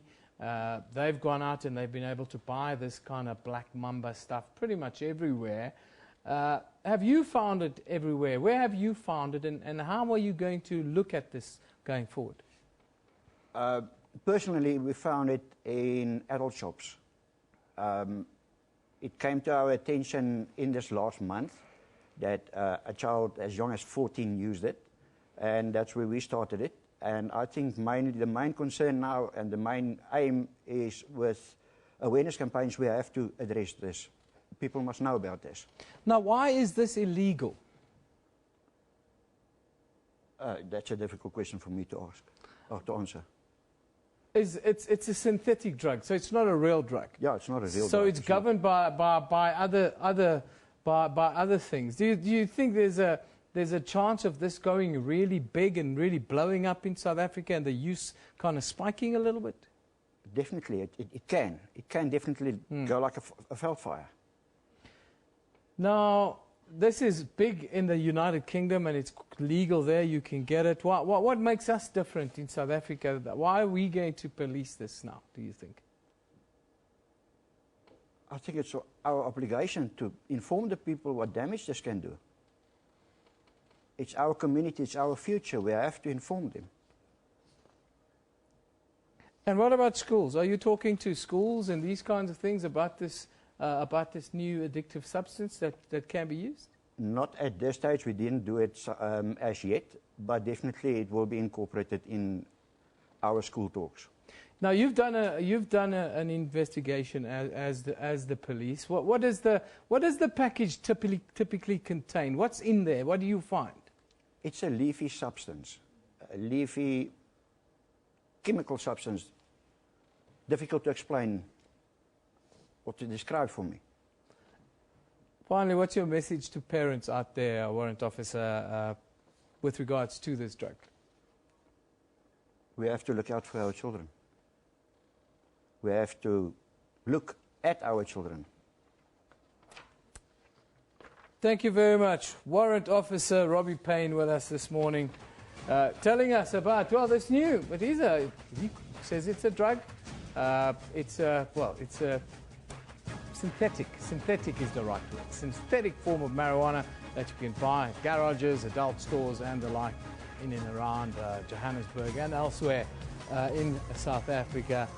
And young people should not use it. It's called Black Mamba or Spice. But let's take a look at some of your tweets right now as we count down, of course, to 10:30. Hopefully we'll be with... We asked you the question today, has BEE failed? And Kolani Ngwekazi says, Newsroom, I don't think it has failed, but there must be a monitoring team to make sure that it's implemented in a correct way. Unati says, Newsroom, yes, it has failed because of the way things are handled, I think is what Unati is trying to say.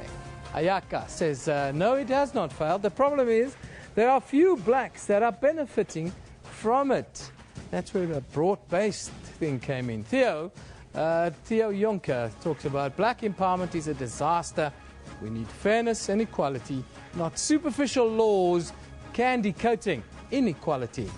That's a very strong message there. This one from the Commissar, Andrew, says, yes, it has failed to empower poor blacks and it benefits certain people only. Now we're going to take a short commercial break, but when we come back, we'll talk to Karen Grissel about, well, addiction and the new drugs, the new designer drugs and the treatment thereof, and how this is playing out on our streets and in our communities.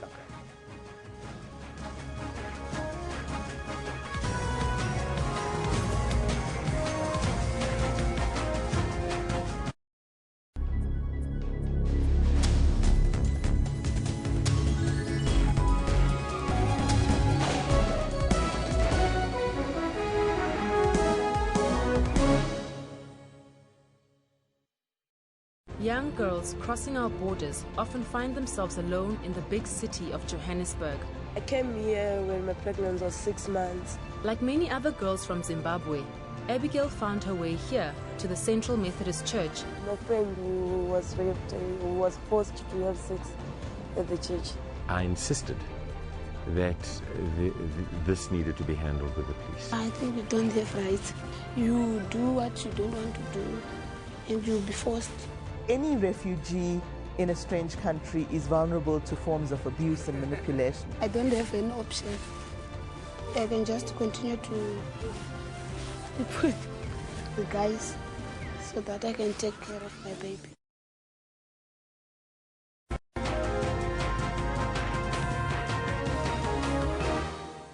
Welcome back. Nice to be with you here on Newsroom.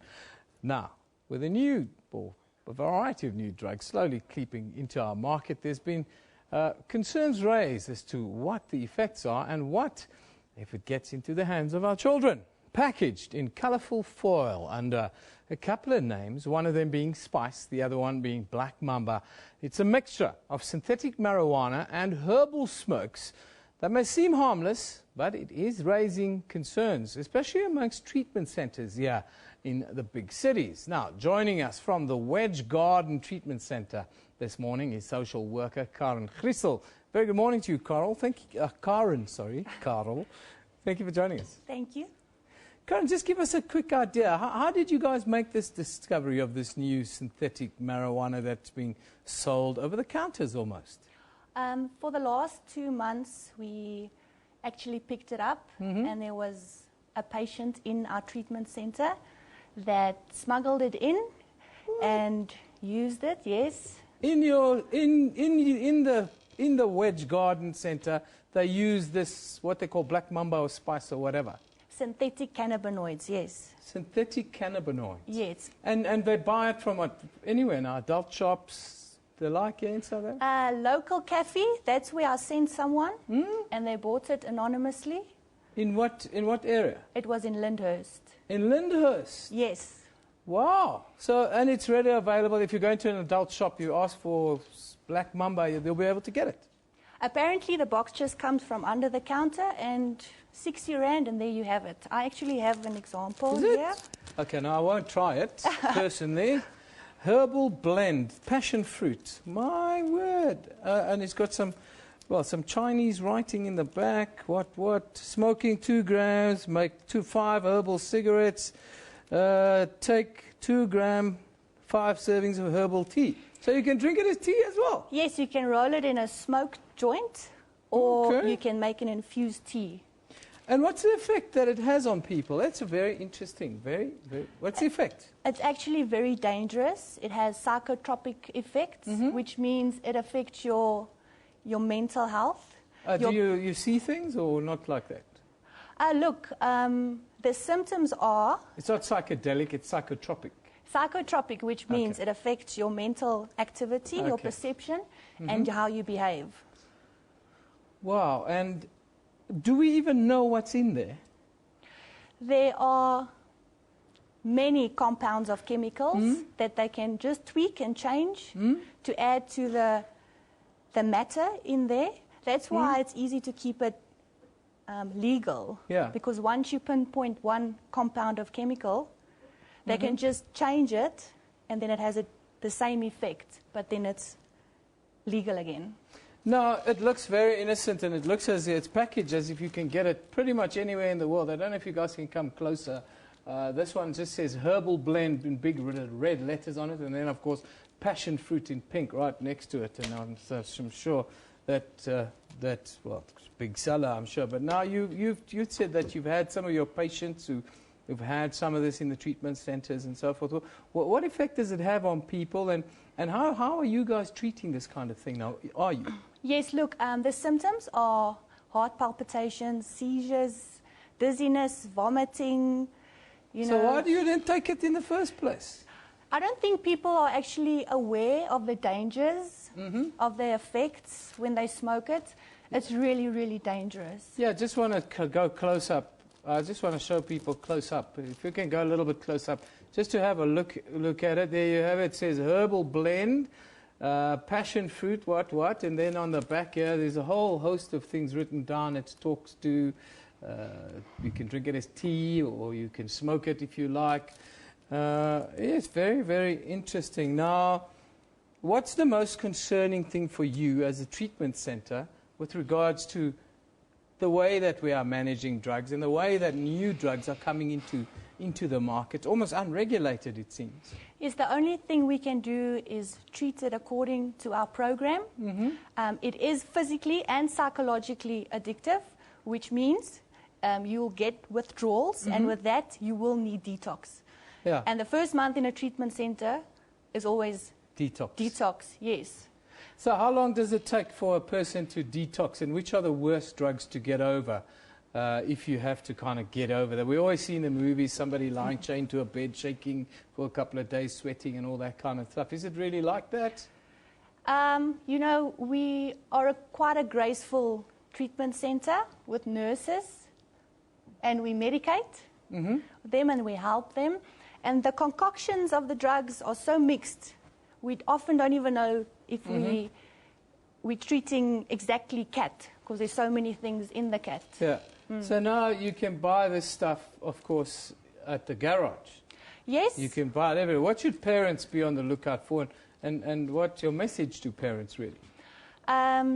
If children are incoherent, if they pale, if they're not making sense, if they're acting irrationally, their behavior is not like you know them, then you should be aware. And what would you like to, as the treatment centres, what would you like to see with regards to regulating these kinds of drugs? Because, you know, you can't stop them, for instance, for bringing this in at China Mall and selling it. It's very often people don't even regulate that kind of thing. Yeah, look, it's tricky territory, and that's for social development and the police to try and figure out. Maybe just raise the age that children are allowed. So, not really my department. So, okay. Yes. To wrap it up then, what's your word with regards to spice or black mamba for people out there today? I think with any drugs, we need to be aware. It destroys lives and it's dangerous. Karen, thank you very much for joining us today. Karen Chrysel is a social worker. She's with the Wedge Garden Treatment Center, and she tells us that it destroys lives. And this is a new drug that's out, mind you. You can buy it at your local sex shop or garage or filling station, for that matter. It's called Spice or Black Mamba, and it's causing a whole lot of consternation. But let's take a quick look at some of your tweets that you are tweeting us right now. Of course, we ask a couple of questions. The one is BEE, this one from Begging Ngube, who says, we ask, of course, has BEE failed? He says, no, it has made some progress in the efforts to bring about economic balance, accessibility, and participation by all. Thank you, Becky. That's a very sober view. This one from the Commissar, Andrew Matebula. He says, yes, it has failed to empower blacks, and it benefits certain people only. That one from the Commissar this morning. Now, this one from Theo, he says, black empowerment has been a disaster. We need fairness and equality, not superficial laws, candy coating inequality. Fairness and equality, not sugarcoating, wow, inequality. Ayaka Nwakazi, he says, no, it has not failed. The problem is there are few blacks that are benefiting from it, says Ayaka. Now, those are some of your views with regards to our question of the day. Of course, we've also been running a poll. I can tell you we're counting down to, well, we're waiting to go live to NPA Director of Public Prosecutions, Sean Abrams.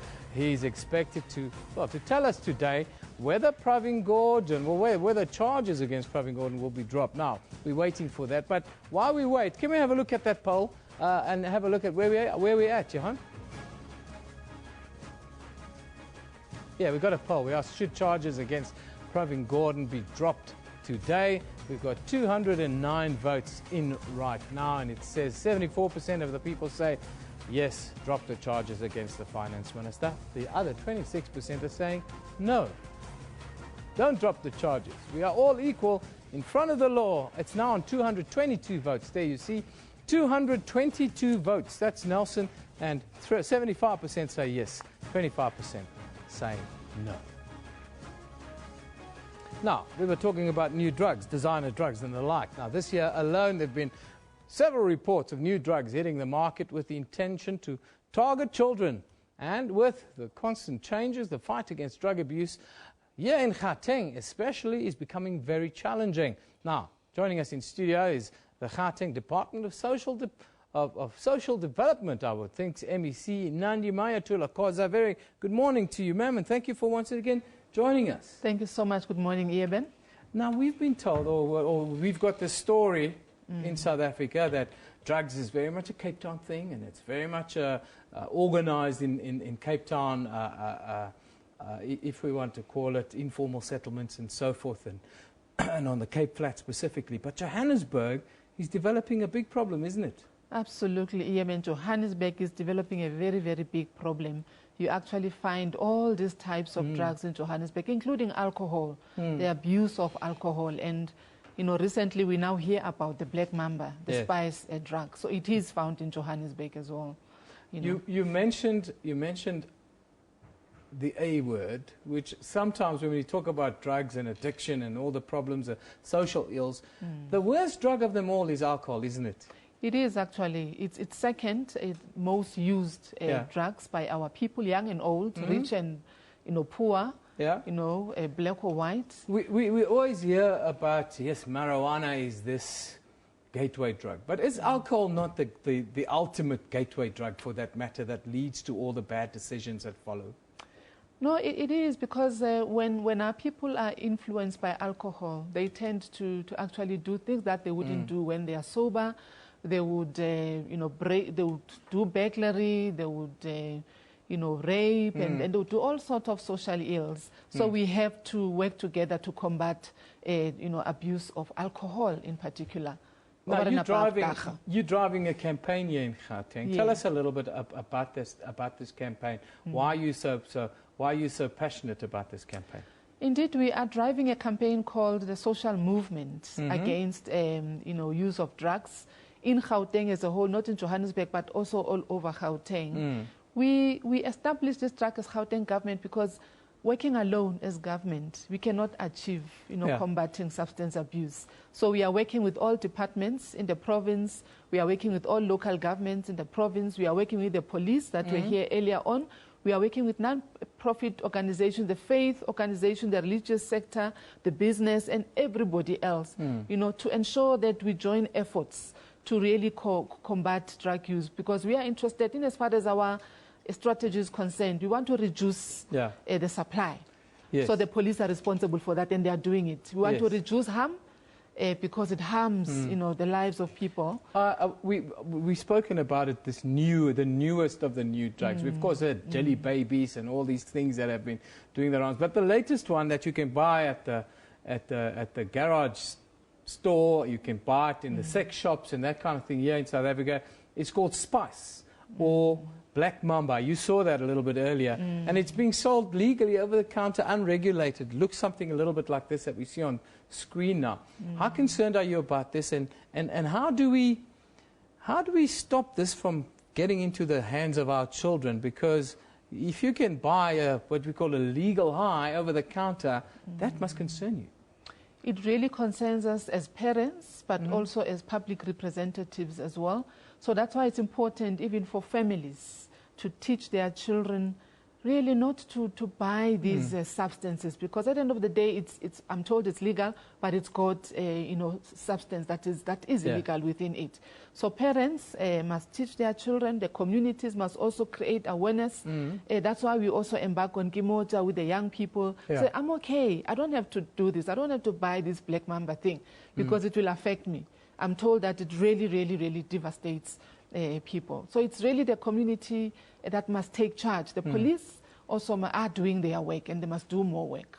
And regulating this kind of thing and making sure that there's a legal process or a legal framework. Surely that's what you want to get involved with. Yeah. What would you like to see happen with that kind of thing? No, absolutely. It must be regulated. We actually were successful in ensuring that Nyawupe is regulated in the past, because it wasn't. It was very difficult to identify it. We had a huge campaign as Gauteng government, and eventually it was determined that it's actually an illegal substance. And that's why if people are carrying it, they can actually be arrested. So we must do the same, really, with black mamba, spice, or whatever, because it's really, really detrimental to the lives of our young people. Yeah, absolutely. And of course, these campaigns, they always get criticized. They say, yeah, they just talk and they don't do much. But these campaigns really make a difference, don't they?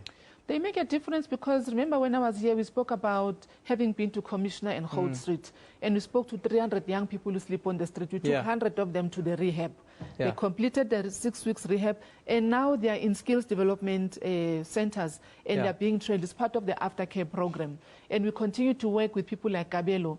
Recently, there was a workshop with Kabelo, teaching some community activists on how to prevent drug use in the communities, and how to refer them to the rehab centers. So I see a lot of progress, and there are young people that we take from the streets who come back to us to say, thank you very much, you really saved us. Lately, we've been to the Val as well. We've been to Bramfisher, we've been to Yeovil, and again, we found a lot of young people, and we've taken them to the rehab. And they are grateful. I visit them at the rehab. They are grateful at the fact that government and the community and the police and everybody is concerned about their use of drugs. And we hope that they won't relapse, and that they must also take control of their lives at the end of the day. It can't be government responsible for people, but it has to be families and parents responsible for them. Parents, the community, themselves. Why do you think we see this rise of drug use amongst our young people suddenly?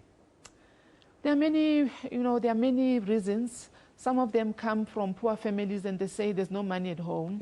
There's nothing, I'm unemployed. It's socio-economic problems that our communities are really experiencing. So we have to deal with the root causes of the socio-economic problems. And that's why in Gauteng we therefore have a program of transforming, of modernizing, of reindustrialization, getting people to be employed, getting them busy so that they can't, use their time to abuse, drugs.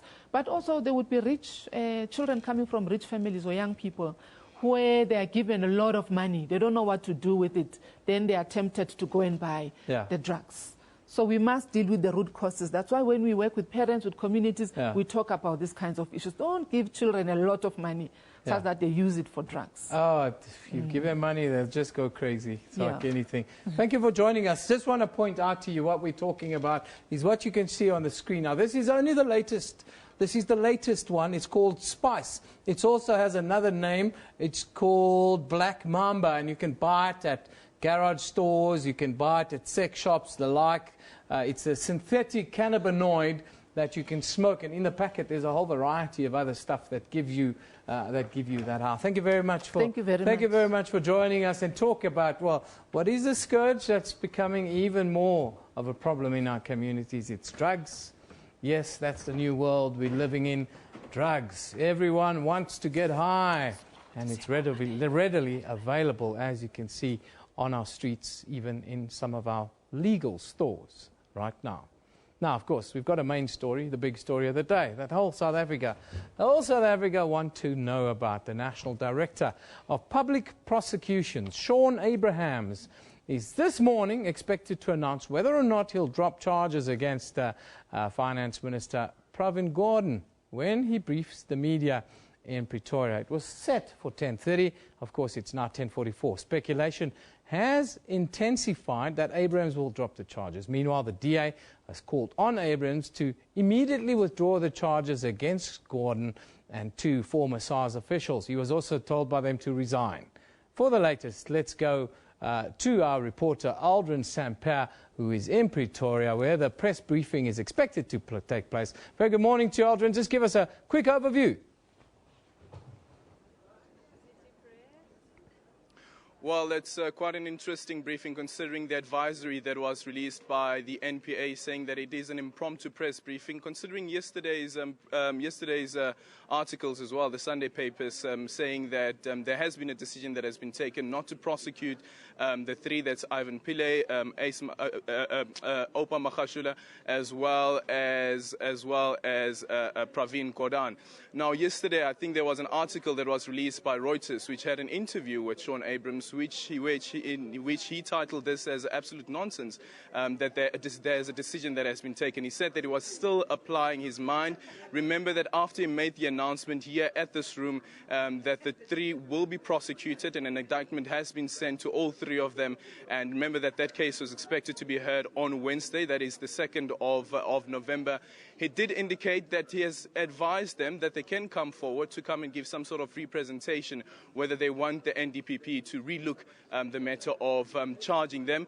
Obama Khashula as well as Ivan Pillay has taken that up, and they've done exactly that. But we still don't know what the outcome of that is. The same was done to the Minister of Finance, but he didn't take it up, and we wait to see exactly what the announcement will be here. At this press briefing.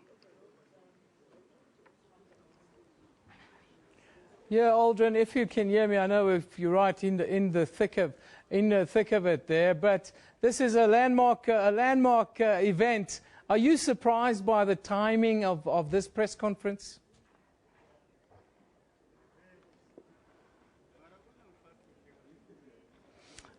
Okay, he's not hearing me, unfortunately. We will go to that press conference once we have it. Don't go away. Let's take a short break, reconvene, come back, and hopefully we've got it on point.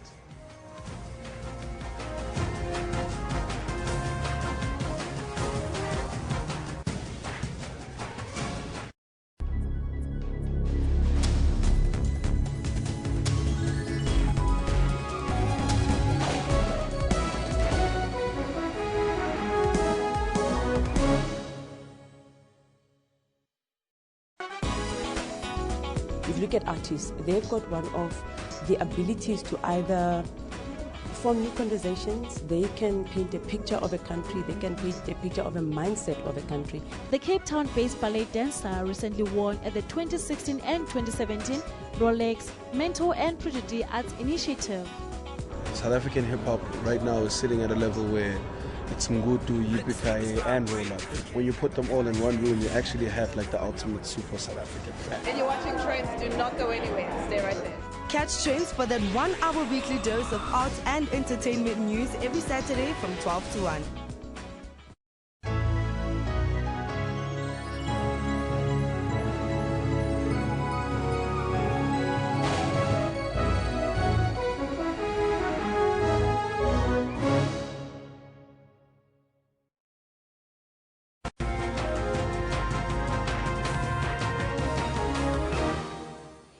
Welcome back. My name is Kendall Makhamata. Now that press briefing from the National Prosecuting Authority is now set for 11 o'clock. But before we get to that, let me bring you a little bit of sports news. Cape Town City welcome Mamelodi Sundowns back to the Absa Premiership with a 2-1 win in a match played at Pretoria's Loftus Versfeld Stadium. The CAF Champions League title holders played their only league match last month, and Baroka FC staged a dramatic comeback to force a 2-2 draw against Polokwane City at the new Peter Mokaba Stadium. Football, two sides that can. Confidence levels at Sundowns were at an all-time high after winning the CAF Champions League title. Despite starting the match at the bottom of the log after only one draw, the Clorcop team had the chance to catch up with 6 matches in hand. This was Sundowns' third match in 8 days following their arrival from Egypt on Wednesday. Cape Town City coach Eric Tinkler desperately needed a win after losing to Baroka FC 2 weeks ago. His team has been blowing hot and cold since the beginning of the season. It was time to stamp his authority. Work on the far side, Manyama, right place, right time, near post, bang! Captain Lebuhang Manyama was involved in every move his team was orchestrating in the first half. In the second half, Sundowns showed that they were true African champions with an equalizer from a set piece. However, City ruled as Manyama completed his brace to win 2-1. Manyama, 2-1, beautifully done by Ngoma. Baroka FC and Polokwane City were involved in a Polokwane derby at the new Peter Mokaba Stadium. It was fireworks from the first whistle as Baroka FC fired the first salvo. Polokwane City in return accelerated their attack and were rewarded with an equalizer. They came out guns blazing in the second half to lead 2-1. The derby lived up to expectations as ABSA Premiership rookies Baroka showed their mettle as a formidable team by netting an equalizer. Tembashiba SABC. In the interim, the last few results that we have played at home were totally disastrous. Losing 3 consecutive home games, it's hardly had ever happened in Bloemfontein Celtic. So those are the records that we don't want to be associated with. The going has been tough for Letswaka. He secured 5 victories in 31 official matches and has won just once in 7 competitive matches this season. The club hopes to replace him within 2 weeks. Celtic have warned they may play behind closed doors if violent behavior persists. It's not our culture to destroy property. It's not our culture to destroy our own stadium. You must also remember this is our own stadium, this is our own home ground. The number of chairs that were taken out, the cars that were broken outside the stadium, and you know, it doesn't make sense. Logic says the cars that were outside the stadium are the supporters' cars, so it means they are breaking each other's cars. It is the 3rd time in 8 months that Celtic supporters have been unruly at stadiums. For the coach to part ways with Bloemfontein Celtics is not the solution. We actually need to find the right solution. Why the coach was performing bad? The players not playing well at the field because they are not satisfied concerning about the man. Letswaka is the 2nd coach to be axed in 3 days. All in all, 4 PSL coaches have been given their marching orders this season. Letswaka says he'll comment on Monday. Teboho Letshaba, SABC News, Bloemfontein. Now, the country's Olympic and World Swimming champion Chad le Clos finished the short course series in impressive form, winning 2 medals on the final day of the Hong Kong leg. Le Clos won gold in the 100 meters butterfly and a bronze in the 50 meters freestyle to end the year on a high. It was always going to be difficult to beat le Clos in the 100 meters butterfly. He was going for his 20th consecutive victory in the event. He last tasted defeat in the event in 2013 and had dipped below 50 seconds in all the legs of this year's World Cup series except one. Swimming in lane 1, le Clos was way ahead of his competitors going into the final 10 of the race. The battle was between him and the clock going to the finish, with other swimmers battling for second spot. In the end, it was an easy and dominant victory for le Clos. His 49.52 seconds finish securing him his 7th win in Hong Kong. Japan's Shin Rishiura finished 2nd, with Pavel Sankovic of Belarus coming in 3rd. 24-year-old le Clos was back in the pool an hour later, this time in the 50 meters freestyle. He finished 3rd with Russian Vladimir Morozov winning and Britain's Benjamin Proud coming in 2nd. Roland Skuman finished 5th with le Clos winning his 35th medal of the year, 25 of which are gold. Pesinkat was ABC News. Well, there you go. And have to stop the sports right now because Sean Abrams of the NPA is busy giving the press briefing we promised you earlier on this morning. Let's take a listen. And Minister Pravin Gordhan. On 11 October 2016, I announced the decision of the Acting Special Director of Public Prosecutions and Head Priority Crimes Litigation Unit, made in consultation with the Director of Public Prosecutions, North Gauteng, that Mr. Pillay, Mr. Magashula and Minister Gordhan must be prosecuted and arraigned on various charges.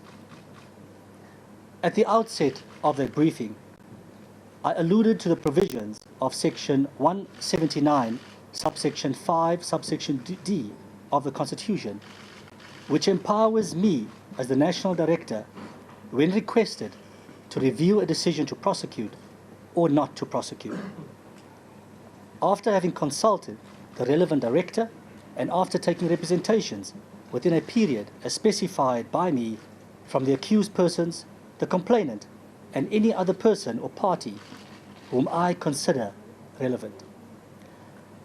When I made this announcement, I extended an invitation to Mr. Magashula, Mr. Pillay, and Minister Gordhan to make representations to me as the National Director. This is in line with the provisions of Section 179, 5D of the Constitution, read with Section 22, subsection 2C of the National Prosecuting Authority Act, to review a decision to prosecute and to decide whether to continue or discontinue a prosecution. The receipt of representations and requests to review decisions is a daily occurrence. The NPA receives representations from accused persons and or their legal representatives in respect of matters in both the lower and high courts, which are submitted to the control prosecutors, senior public prosecutors, chief prosecutors, the directors of public prosecutors, as well as to the special directors of public prosecutors. This serves as checks and balances in the criminal justice system. So too do my constitutionally enshrined powers of review. Since my appointment in June 2015, I have reviewed numerous cases. In giving effect to my constitutionally entrenched review powers, I have overruled the original decisions of directors of public prosecutions and of special directors of public prosecutions to prosecute or to discontinue prosecutions in numerous instances. I have also agreed with the original decisions of directors of public prosecutions and special directors of public prosecutions. I believe that there is a general public misconception as to my role as the national director and not a full appreciation of the structure of the National Prosecuting Authority. Whilst I have the power to institute a prosecution, I would only do so in very rare instances. This matter was certainly not one of those rare instances. Thus, if I made a decision to prosecute, it would not be competent for me to review my own decision in terms of the Constitution and in terms of the National Prosecuting Authority Act. I am vested with and retain the power to review a decision to prosecute after complying with the provisions of the Constitution and the National Prosecuting Authority Act, as I have already alluded to. Hence my invitation to make representations if they wished to do so. I have always been mindful of the constitutionally entrenched rights that everyone is equal before the law and that everyone has the right to equal protection and equal benefit of the law. Before I speak on the review and prior to informing you of my decision, I deem it relevant to first speak of the initial decision to prosecute. The decision by the head of the PCLU to prosecute Mr. Magashule, Mr. Pillay and Mr. Gordhan on inter alia charges of fraud are premised on the following set of facts.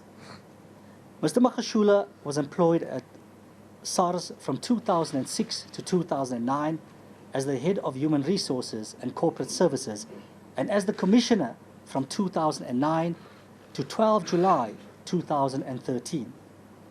Mr. Pillay joined SARS in 1999.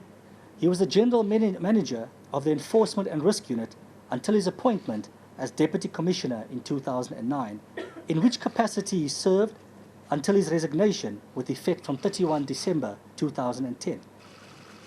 Mr. Pillay continued to serve as the Deputy Commissioner of SARS on contract until the termination thereof in 2015. He also served as the Acting Commissioner of SARS from 12 July 2013 until the appointment of Mr. Tom Moyane in 2015.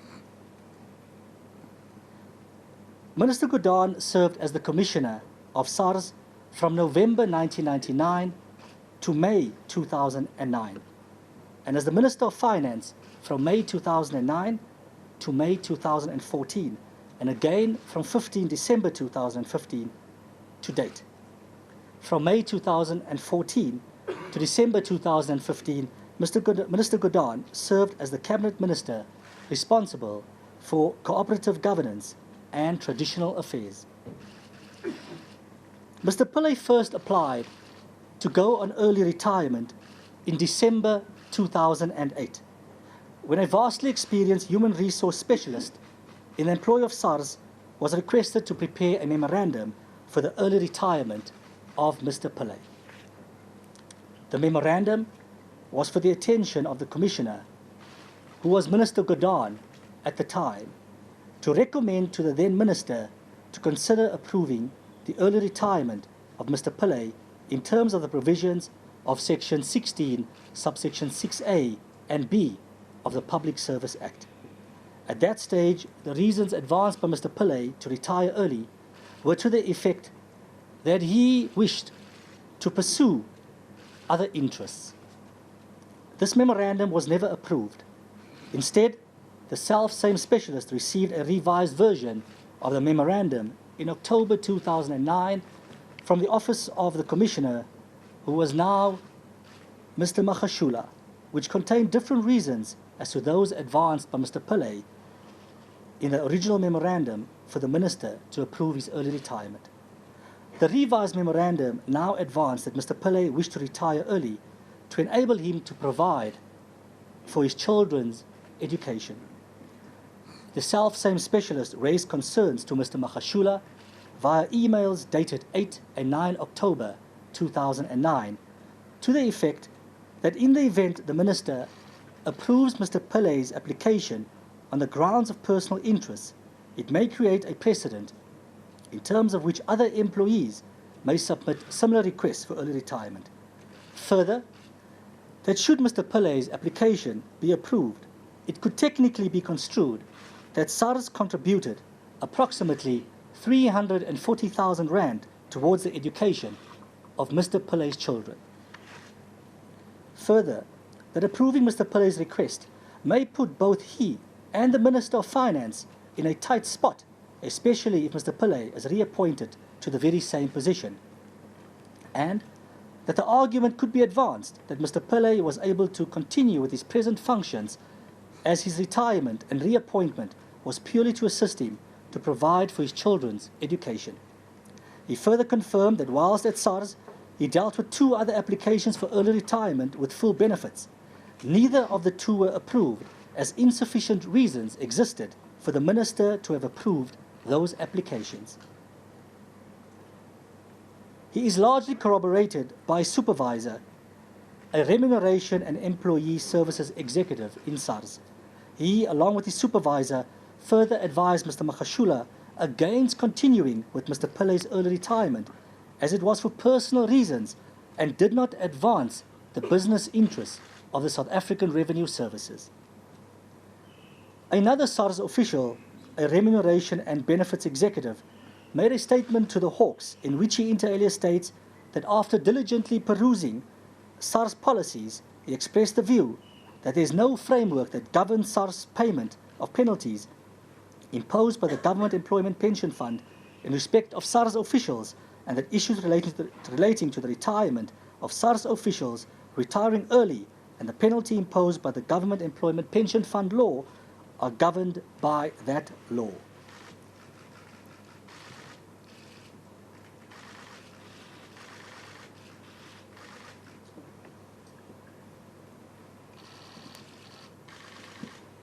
During 2009, Mr. Pillay successfully purchased pensionable service for the period 28 February 1980 to 27 April 1994 to enhance his retirement benefits through the Government Employees Pension Fund.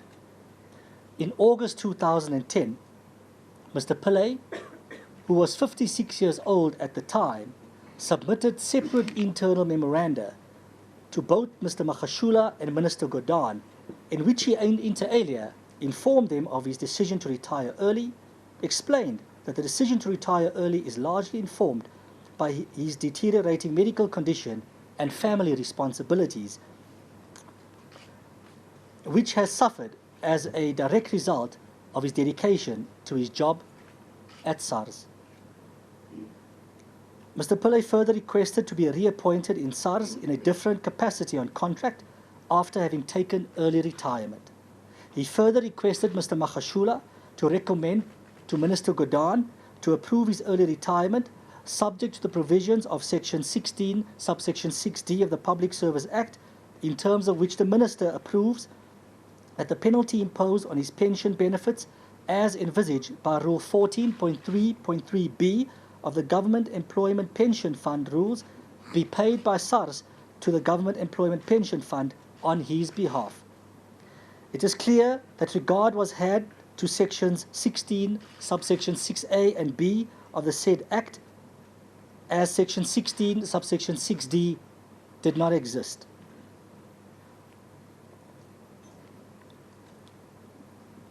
The relevant sections read as follows. 6A. An executive authority may, at the request of an employee, allow him or her to retire from the public service before reaching the age of 60 years, notwithstanding the absence of any reason for dismissal in terms of section 17, subsection 2, if sufficient reasons exist for the retirement. Subsection B. If an employee is allowed to so retire, he or she shall, notwithstanding anything to the contrary contained in subsection 4, be deemed to have retired in terms of that subsection, and he or she shall be entitled to such pension as he or she would have been entitled to if he or she had retired from the public service in terms of that subsection. It is evident from the aforementioned subsections that an executive authority is vested with the discretion to allow an employee to retire early, subject to inter alia the request from the employee and where sufficient reasons exist for such a retirement. Further, that should the above criteria be met, an employee will be entitled to such pension as he or she would have been entitled to, where the retirement is in terms of the relevant subsection and in reference to the early retirement age. The aforementioned subsection does not waive the requirements of the Government Employees Pension Law of 1996 and its rules, nor does it vest the executive with the discretion to waive the requirements of the Government Employees Pension Law and its rules. The Government Employees Pension Law provides for the payment of pensions and other benefits to persons in the employment of government, certain bodies and institutions, and to the dependents and nominees of such persons. The Government Employees Pension Law further provides for rules which are binding on government, the Government Employees Pension Fund, its members, pensioners, and their beneficiaries, or any person who has a claim against the Government Employment Pension Fund. Section 2 of the South African Revenue Services Act 34 of 1997 establishes SARS as an organ of state within the public administration, but as an institution outside of the public service. Section 19 of the SARS Act reads as follows. Subsection 1. Subject to the Government Employees Pension Law of 1996, a person appointed by SARS as an employee becomes a member of the Government Employees Pension Fund and is entitled to pension and retirement benefits as if that person were in service in a post classified in a division of the public service. Hence, the Government Employment Pension Law and its rules are applicable to persons appointed as SARS employees. Mr. Pillay was a SARS employee during the period in question. Hence, the Government Employment Pension Law and its rules were applicable to his application for retirement. Rule 14.3.1 reads as follows. If a member retires, B, before his or her pension retirement date in terms of the law governing his or her terms and conditions of service, and D, before his or her pension retirement date, but not a date prior to the member attaining the age of 55 years, provided that such a member has the right to retire on that date in terms of the provision of any act which regulates his or her terms and conditions of employment.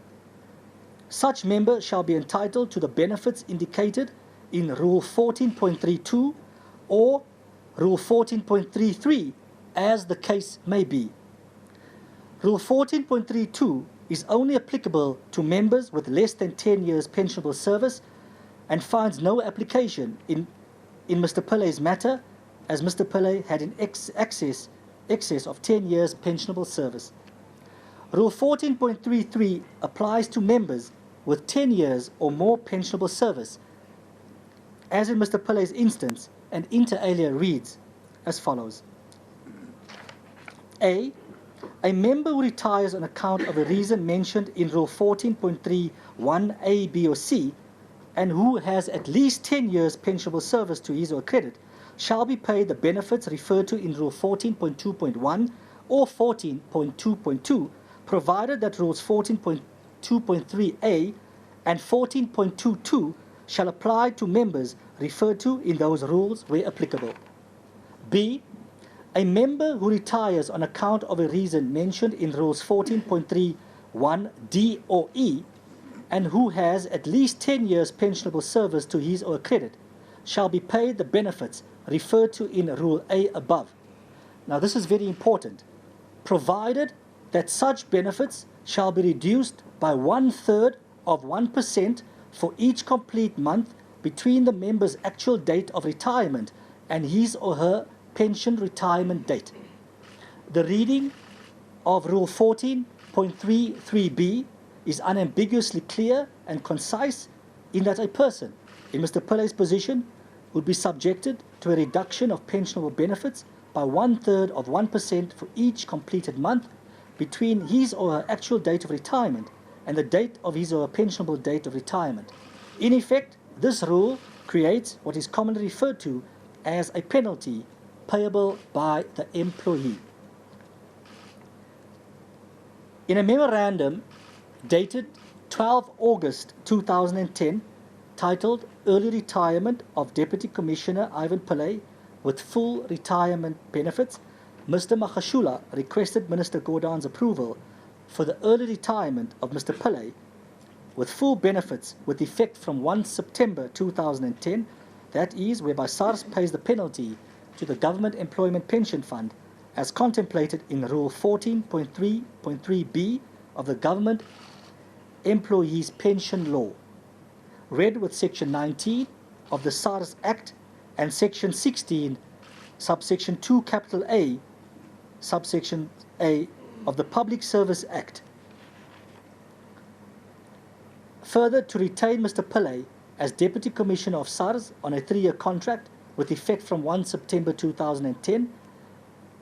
Further, informs Minister Gordhan that Mr. Pillay has decided to take early retirement for personal reasons, and further motivates that the Government Employment Pension Fund had approved in excess of 3,000 requests for early retirement from various government departments for staff to retire before the age of 60 with full benefits, and that the former Minister of Finance and Minister Gordhan himself had approved at least 5 such requests over the past 2 years. He also informs Minister Gordhan, his request to Mr. Magashula is also to inform Minister Gordhan that advice was sought from the Acting Director General of the Department of Public Service and Administration, the DPSA, who confirmed that there is no restriction on the appointment to the public service or the same department of a person who has retired on an employee-initiated severance package. And lastly, to advise Minister Gordhan that the financial implication to SARS would be an amount of 1,141,178 rand and 11 cents, which SARS will be liable to pay to the Government Employment Pension Fund in terms of the provisions of Section 17, subsection 4 of the Government Employment Pension Fund Law of 1996. Section 16, subsection 2, capital A, small a of the Public Service Act provides that an officer shall have the right to retire from the public service on the date on which he or she attains the age of 55 years or on any date thereafter. In terms of Section 17, subsection 4 of the Government Employment Pension Fund Law, if any action taken by the employer or if any legislation adopted by Parliament places any additional financial obligation on the fund, the employer or the government, or the employer and the government, as the case may be, shall pay to the fund an amount which is required to meet such obligation. It is evident that the provisions of Section 17, subsection 4 only places a financial encumbrance on the employer or government in circumstances where the employer has taken action or where legislation, as adopted by Parliament, places any further financial obligations on the Government Employment Pension Fund.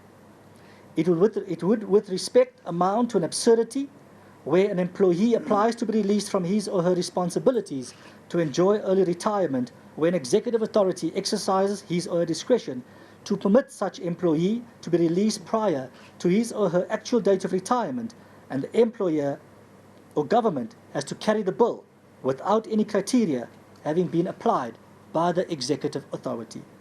In practice, this would mean that all officials who retire early at their request would benefit financially in the absence of the employer taking any action.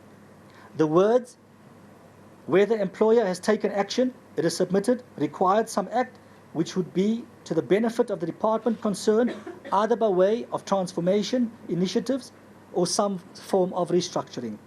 It certainly cannot be the mere authorization by an executive authority of a request by an employee to take early retirement.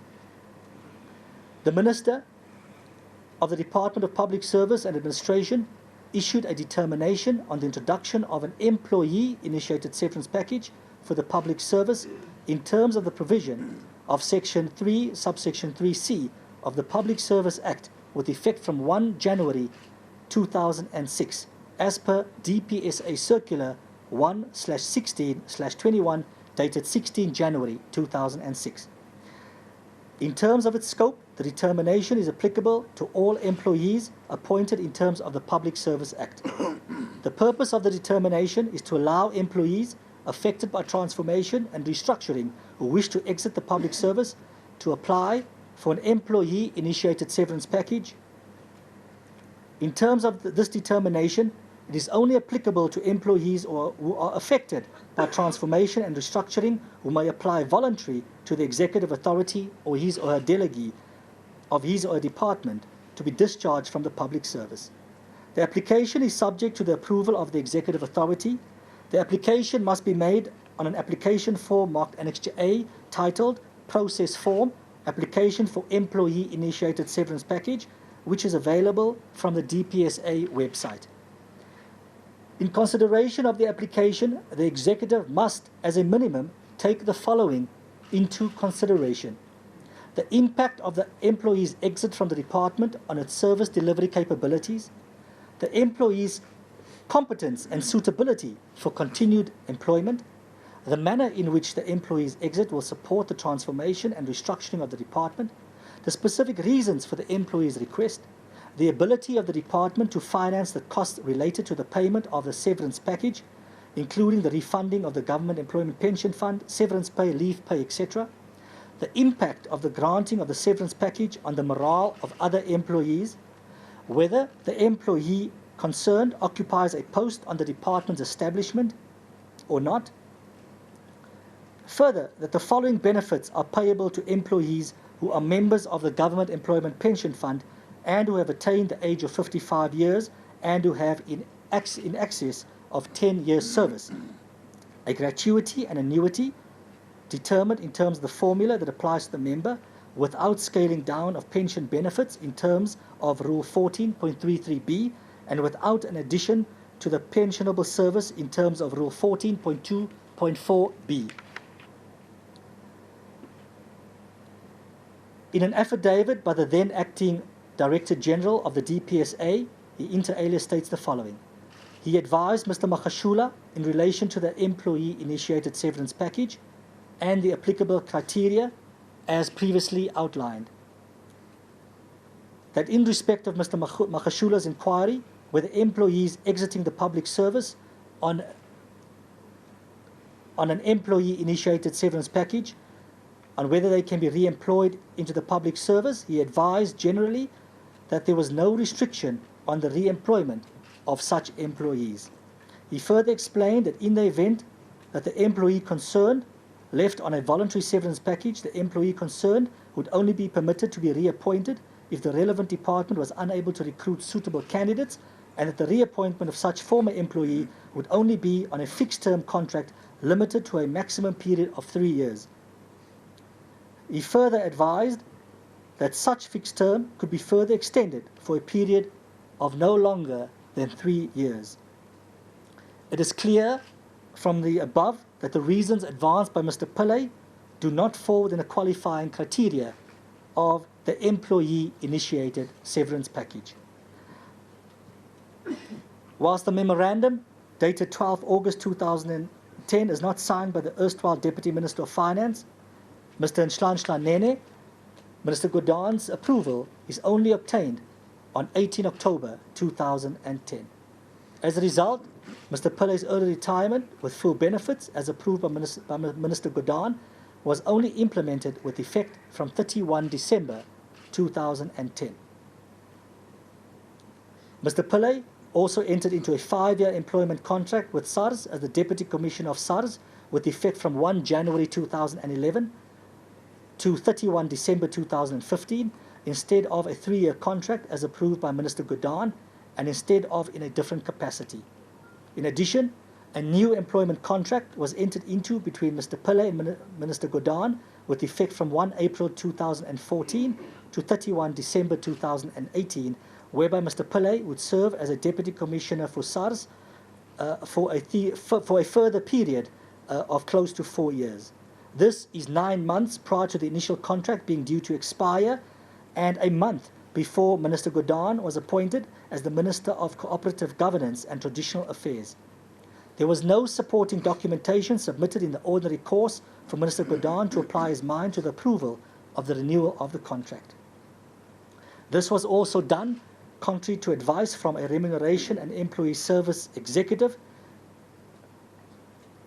whose advice was disregarded, including advice on the issue of the renewal of a contract between Minister Godhan and Mr. Pilley in 2014, when there was still a valid contract in existence.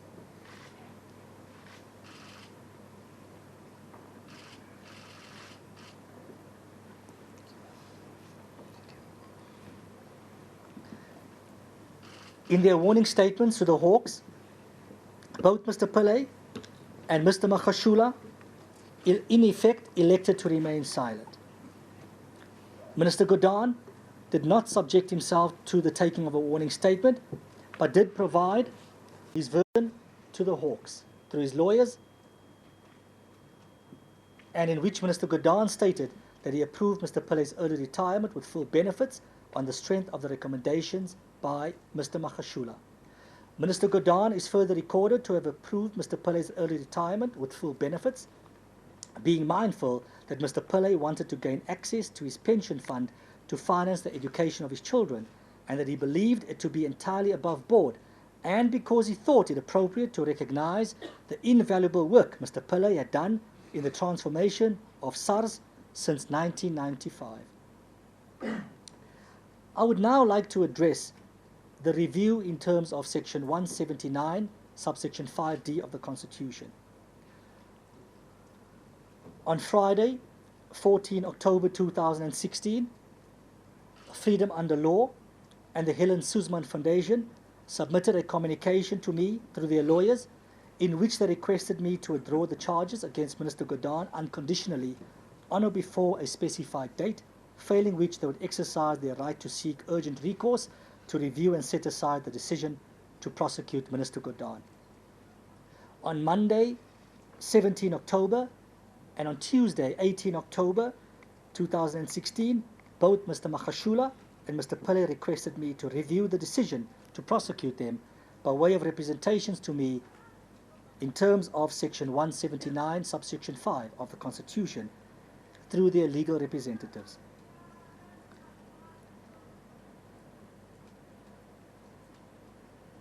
I consequently informed Freedom Under Law and the Helen Suzman Foundation of the representations that I had received and the request to review the decision to prosecute Mr. Magashule and Mr. Pilley. The gist of Mr. Magashule's representation was to the following effect: that he supported the application of Mr. Pilley and placed much reliance on the advice of a Mr. Symington, that he had regards to the provisions of Section 16, subsection 2, capital A, small a, Section 16, 6A and B, and 16.4 of the Public Service Act, Section 17, subsection 4 of the Government Employment Pension Fund Law, and Rule 20 of the Rules to the Government Employment Pension Fund Law. That he lacked the requisite criminal intent, as he genuinely believed that the aforementioned empowering provisions permitted the authorizing of the application by Mr. Pilley.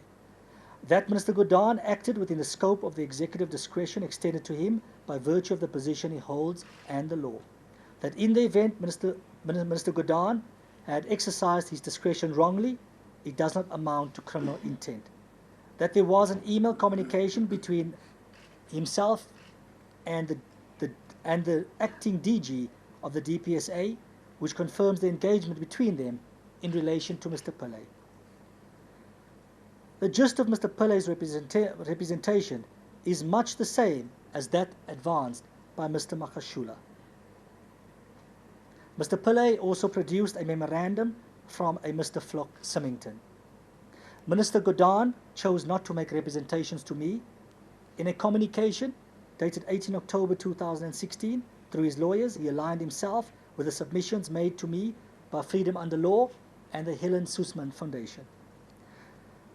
I am aware of media reports which attribute to Minister Godhan as his reasons for not making representations. His belief that he could not expect to receive a fair hearing. If these media statements are true, then it is indeed distressing that Minister Godhan had this perception, which was completely unfounded.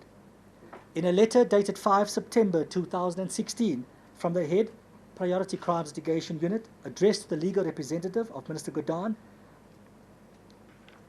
the latter was inter alia informed that the decision will be made by the head of the Priority Crimes Litigation Unit in consultation with the Director of Public Prosecutions, Pretoria. He was further informed of the provisions of Section 179(5)(d) of the Constitution, and that it will be premature to invoke reviewing provisions of Section 179(5)(d) of the Constitution prior to a decision having been made to prosecute or not. He was further informed that it would be advisable for him to incorporate his further comments, views and version in a warning statement. Mr. Pillay and Mr. Magashule were accorded a fair and dignified hearing during the making of their representations to me. There is no reason why Minister Godhan would not have received the same. I also extended an invitation to the Commissioner of SARS as the complainant and to the head of the Hawks as the investigating authority to submit representations to me. Both parties elected not to make any further submissions within the prescribed time limit that had been provided to the parties. I further obtained the views of the prosecuting team and the acting special director. I did consider the representations and or submissions, if I can call it that, as submitted by Freedom Under Law and the Helen Suzman Foundation. Section 17, subsection 4 of the Government Employment Pension Fund rules and the relevant legal prescripts has been fully addressed earlier herein. I have, however, noted the omission of any of the persons who made submissions and or representations to comment on Rule 14.3.3b of the Rules to the Government Employment Pension Law.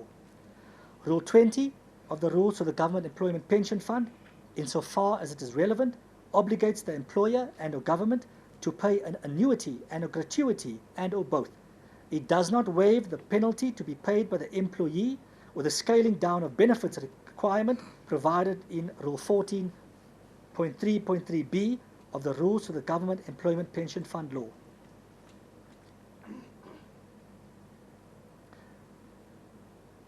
Freedom Under Law and the Helen Suzman Foundation also placed reliance on a memorandum from the SARS Legal and Policy Division employee, Mr. Flock Symington.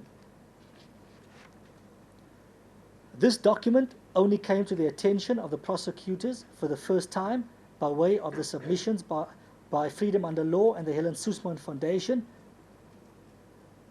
and Mr. Pillay, and his advice to the Commissioner of SARS as a result of Mr. Pillay having requested him to consider, firstly, his application for early retirement from the Government Employment Pension Fund, secondly, his application to the Minister of Finance to waive the early retirement penalty, and thirdly, his request to be reappointed on contract after his early retirement from the Government Employment Pension Fund.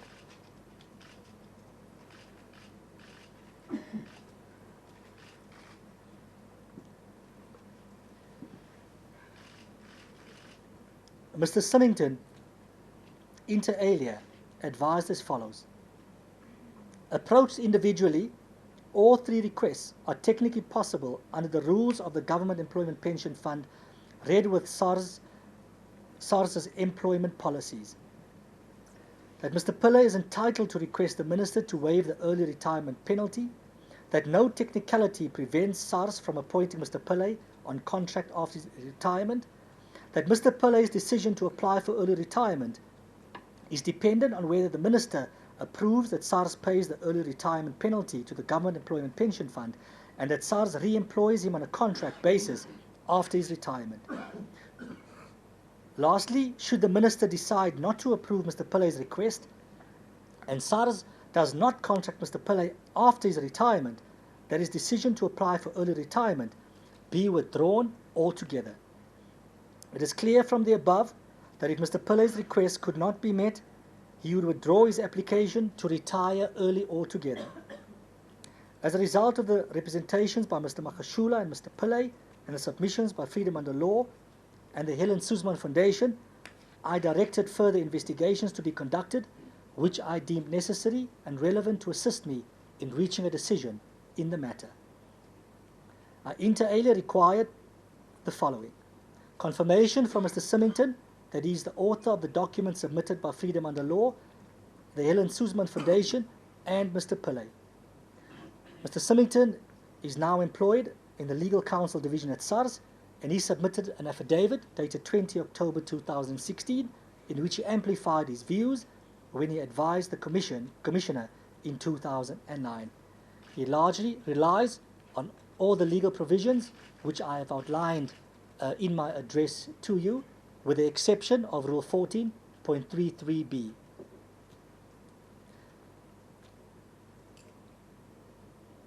I further required an affidavit from SARS clarifying why Mr. Pillay's early retirement was processed differently to that of others, where early retirement had been refused by the Minister. A SARS Remuneration and Employee Services Executive subsequently submitted a further affidavit dated 25 October 2016 in which she expressed the view that SARS had suffered actual prejudice by the early retirement of Mr. Pillay as a result of SARS paying the Government Employment Pension Fund penalty, which should have been paid by Mr. Pillay, and Mr. Pillay's salary, albeit on contract, from the date of his retirement until he reached the age of 60. I further required an affidavit from the Government Employment Pension Fund in which it inter alia explains the anomaly between what is contained on page 34 of its members' manual and the provisions of Rule 14.33b of the Government Employment Pension Fund law rules. I further required clarification around the circumstance under which an employer and or executive authority may exercise the discretion to waive the penalty imposed on the employee by Rule 14.33b, and the information around the alleged 3,000 approvals for early retirement with full benefits from various government departments. 2 affidavits in this regard were obtained from the Chief Executive Officer of the Government Pensions Administration Agency, the GEPFAA. The affidavits were somewhat unhelpful, to say the least. In this regard, the information around the 3,000 approvals with full benefits could not be supplied. It did, however, confirm that action taken by an employer places an additional financial obligation on the fund, which needs to be made good by the employer. I re-emphasize actions to be taken. The GEPAA provides various exits from the fund with full benefits, where the employer is liable for the additional liability. It further said there is no contradiction between what is contained in page 34 of the Members' Guide, where approval has been granted by an executive authority for early retirement with full benefits. The affidavits fail to clarify the issues I had requested, particularly around Rule 14.33b.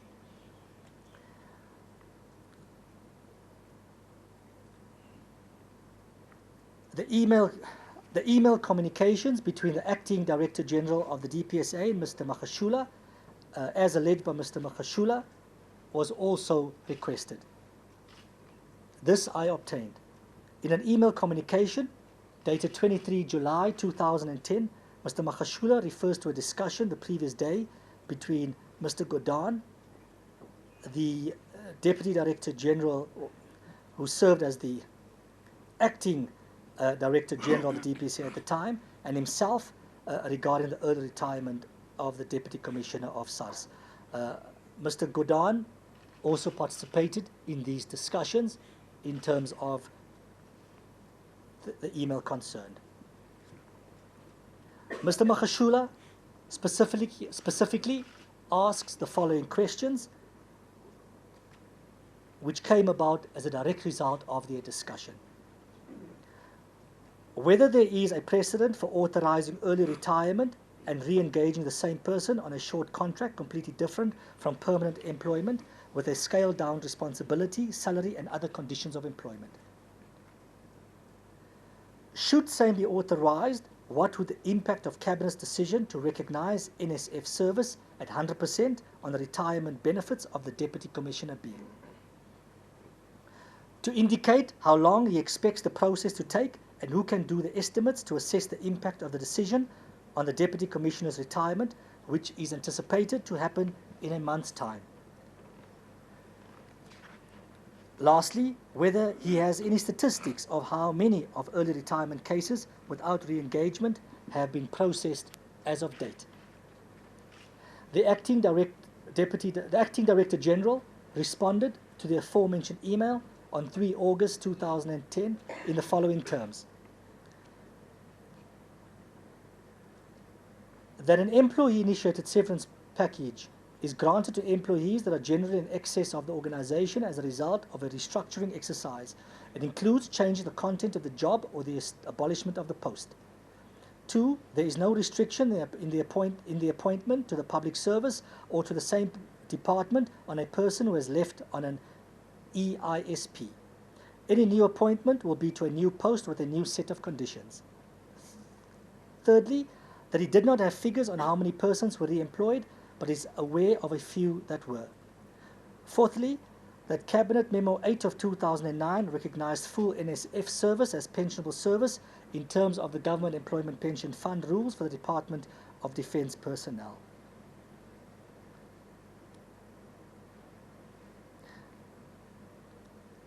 And lastly, albeit my omission of 2 or 3 points that are not relevant for purpose of this discussion, that in the event that the Deputy Commissioner is granted an EISP, his package will be calculated into his current contribution into the Government Employment Pension Fund and amended once the NSF decision has been obtained and implemented.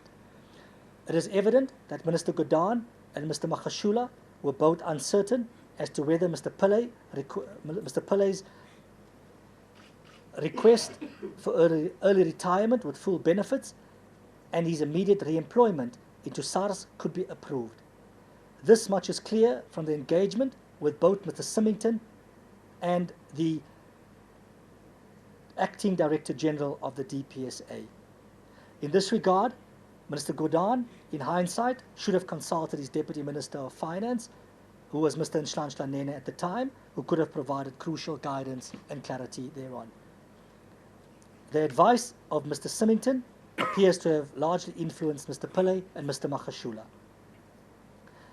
I foresee great difficulty in proving the requisite animus. In order to sustain a conviction, it is necessary to prove what is known as animus, namely knowledge of unlawfulness and intention to act unlawfully.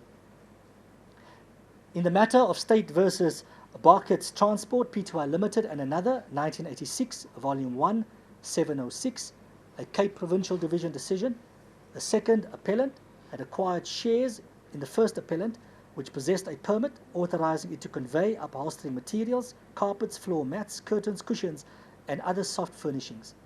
The appellants had been convicted in the Magistrates' Court for contravening Section 31, subsection 1b of the Road Transportation Act 74 of 1977, in that they had unlawfully conveyed 302 cartons of yarn destined for various factories in the Cape Peninsula.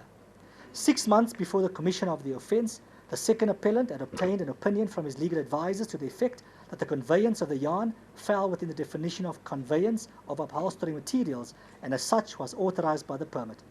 The court found that when accused places reliance on legal advice or counsel's opinion taken as a precautionary measure in order to obviate a finding of culpa, the opinion should relate to a single transaction or act about to be entered into or about to be carried out, and not to a course of conduct extending over a considerable time in future.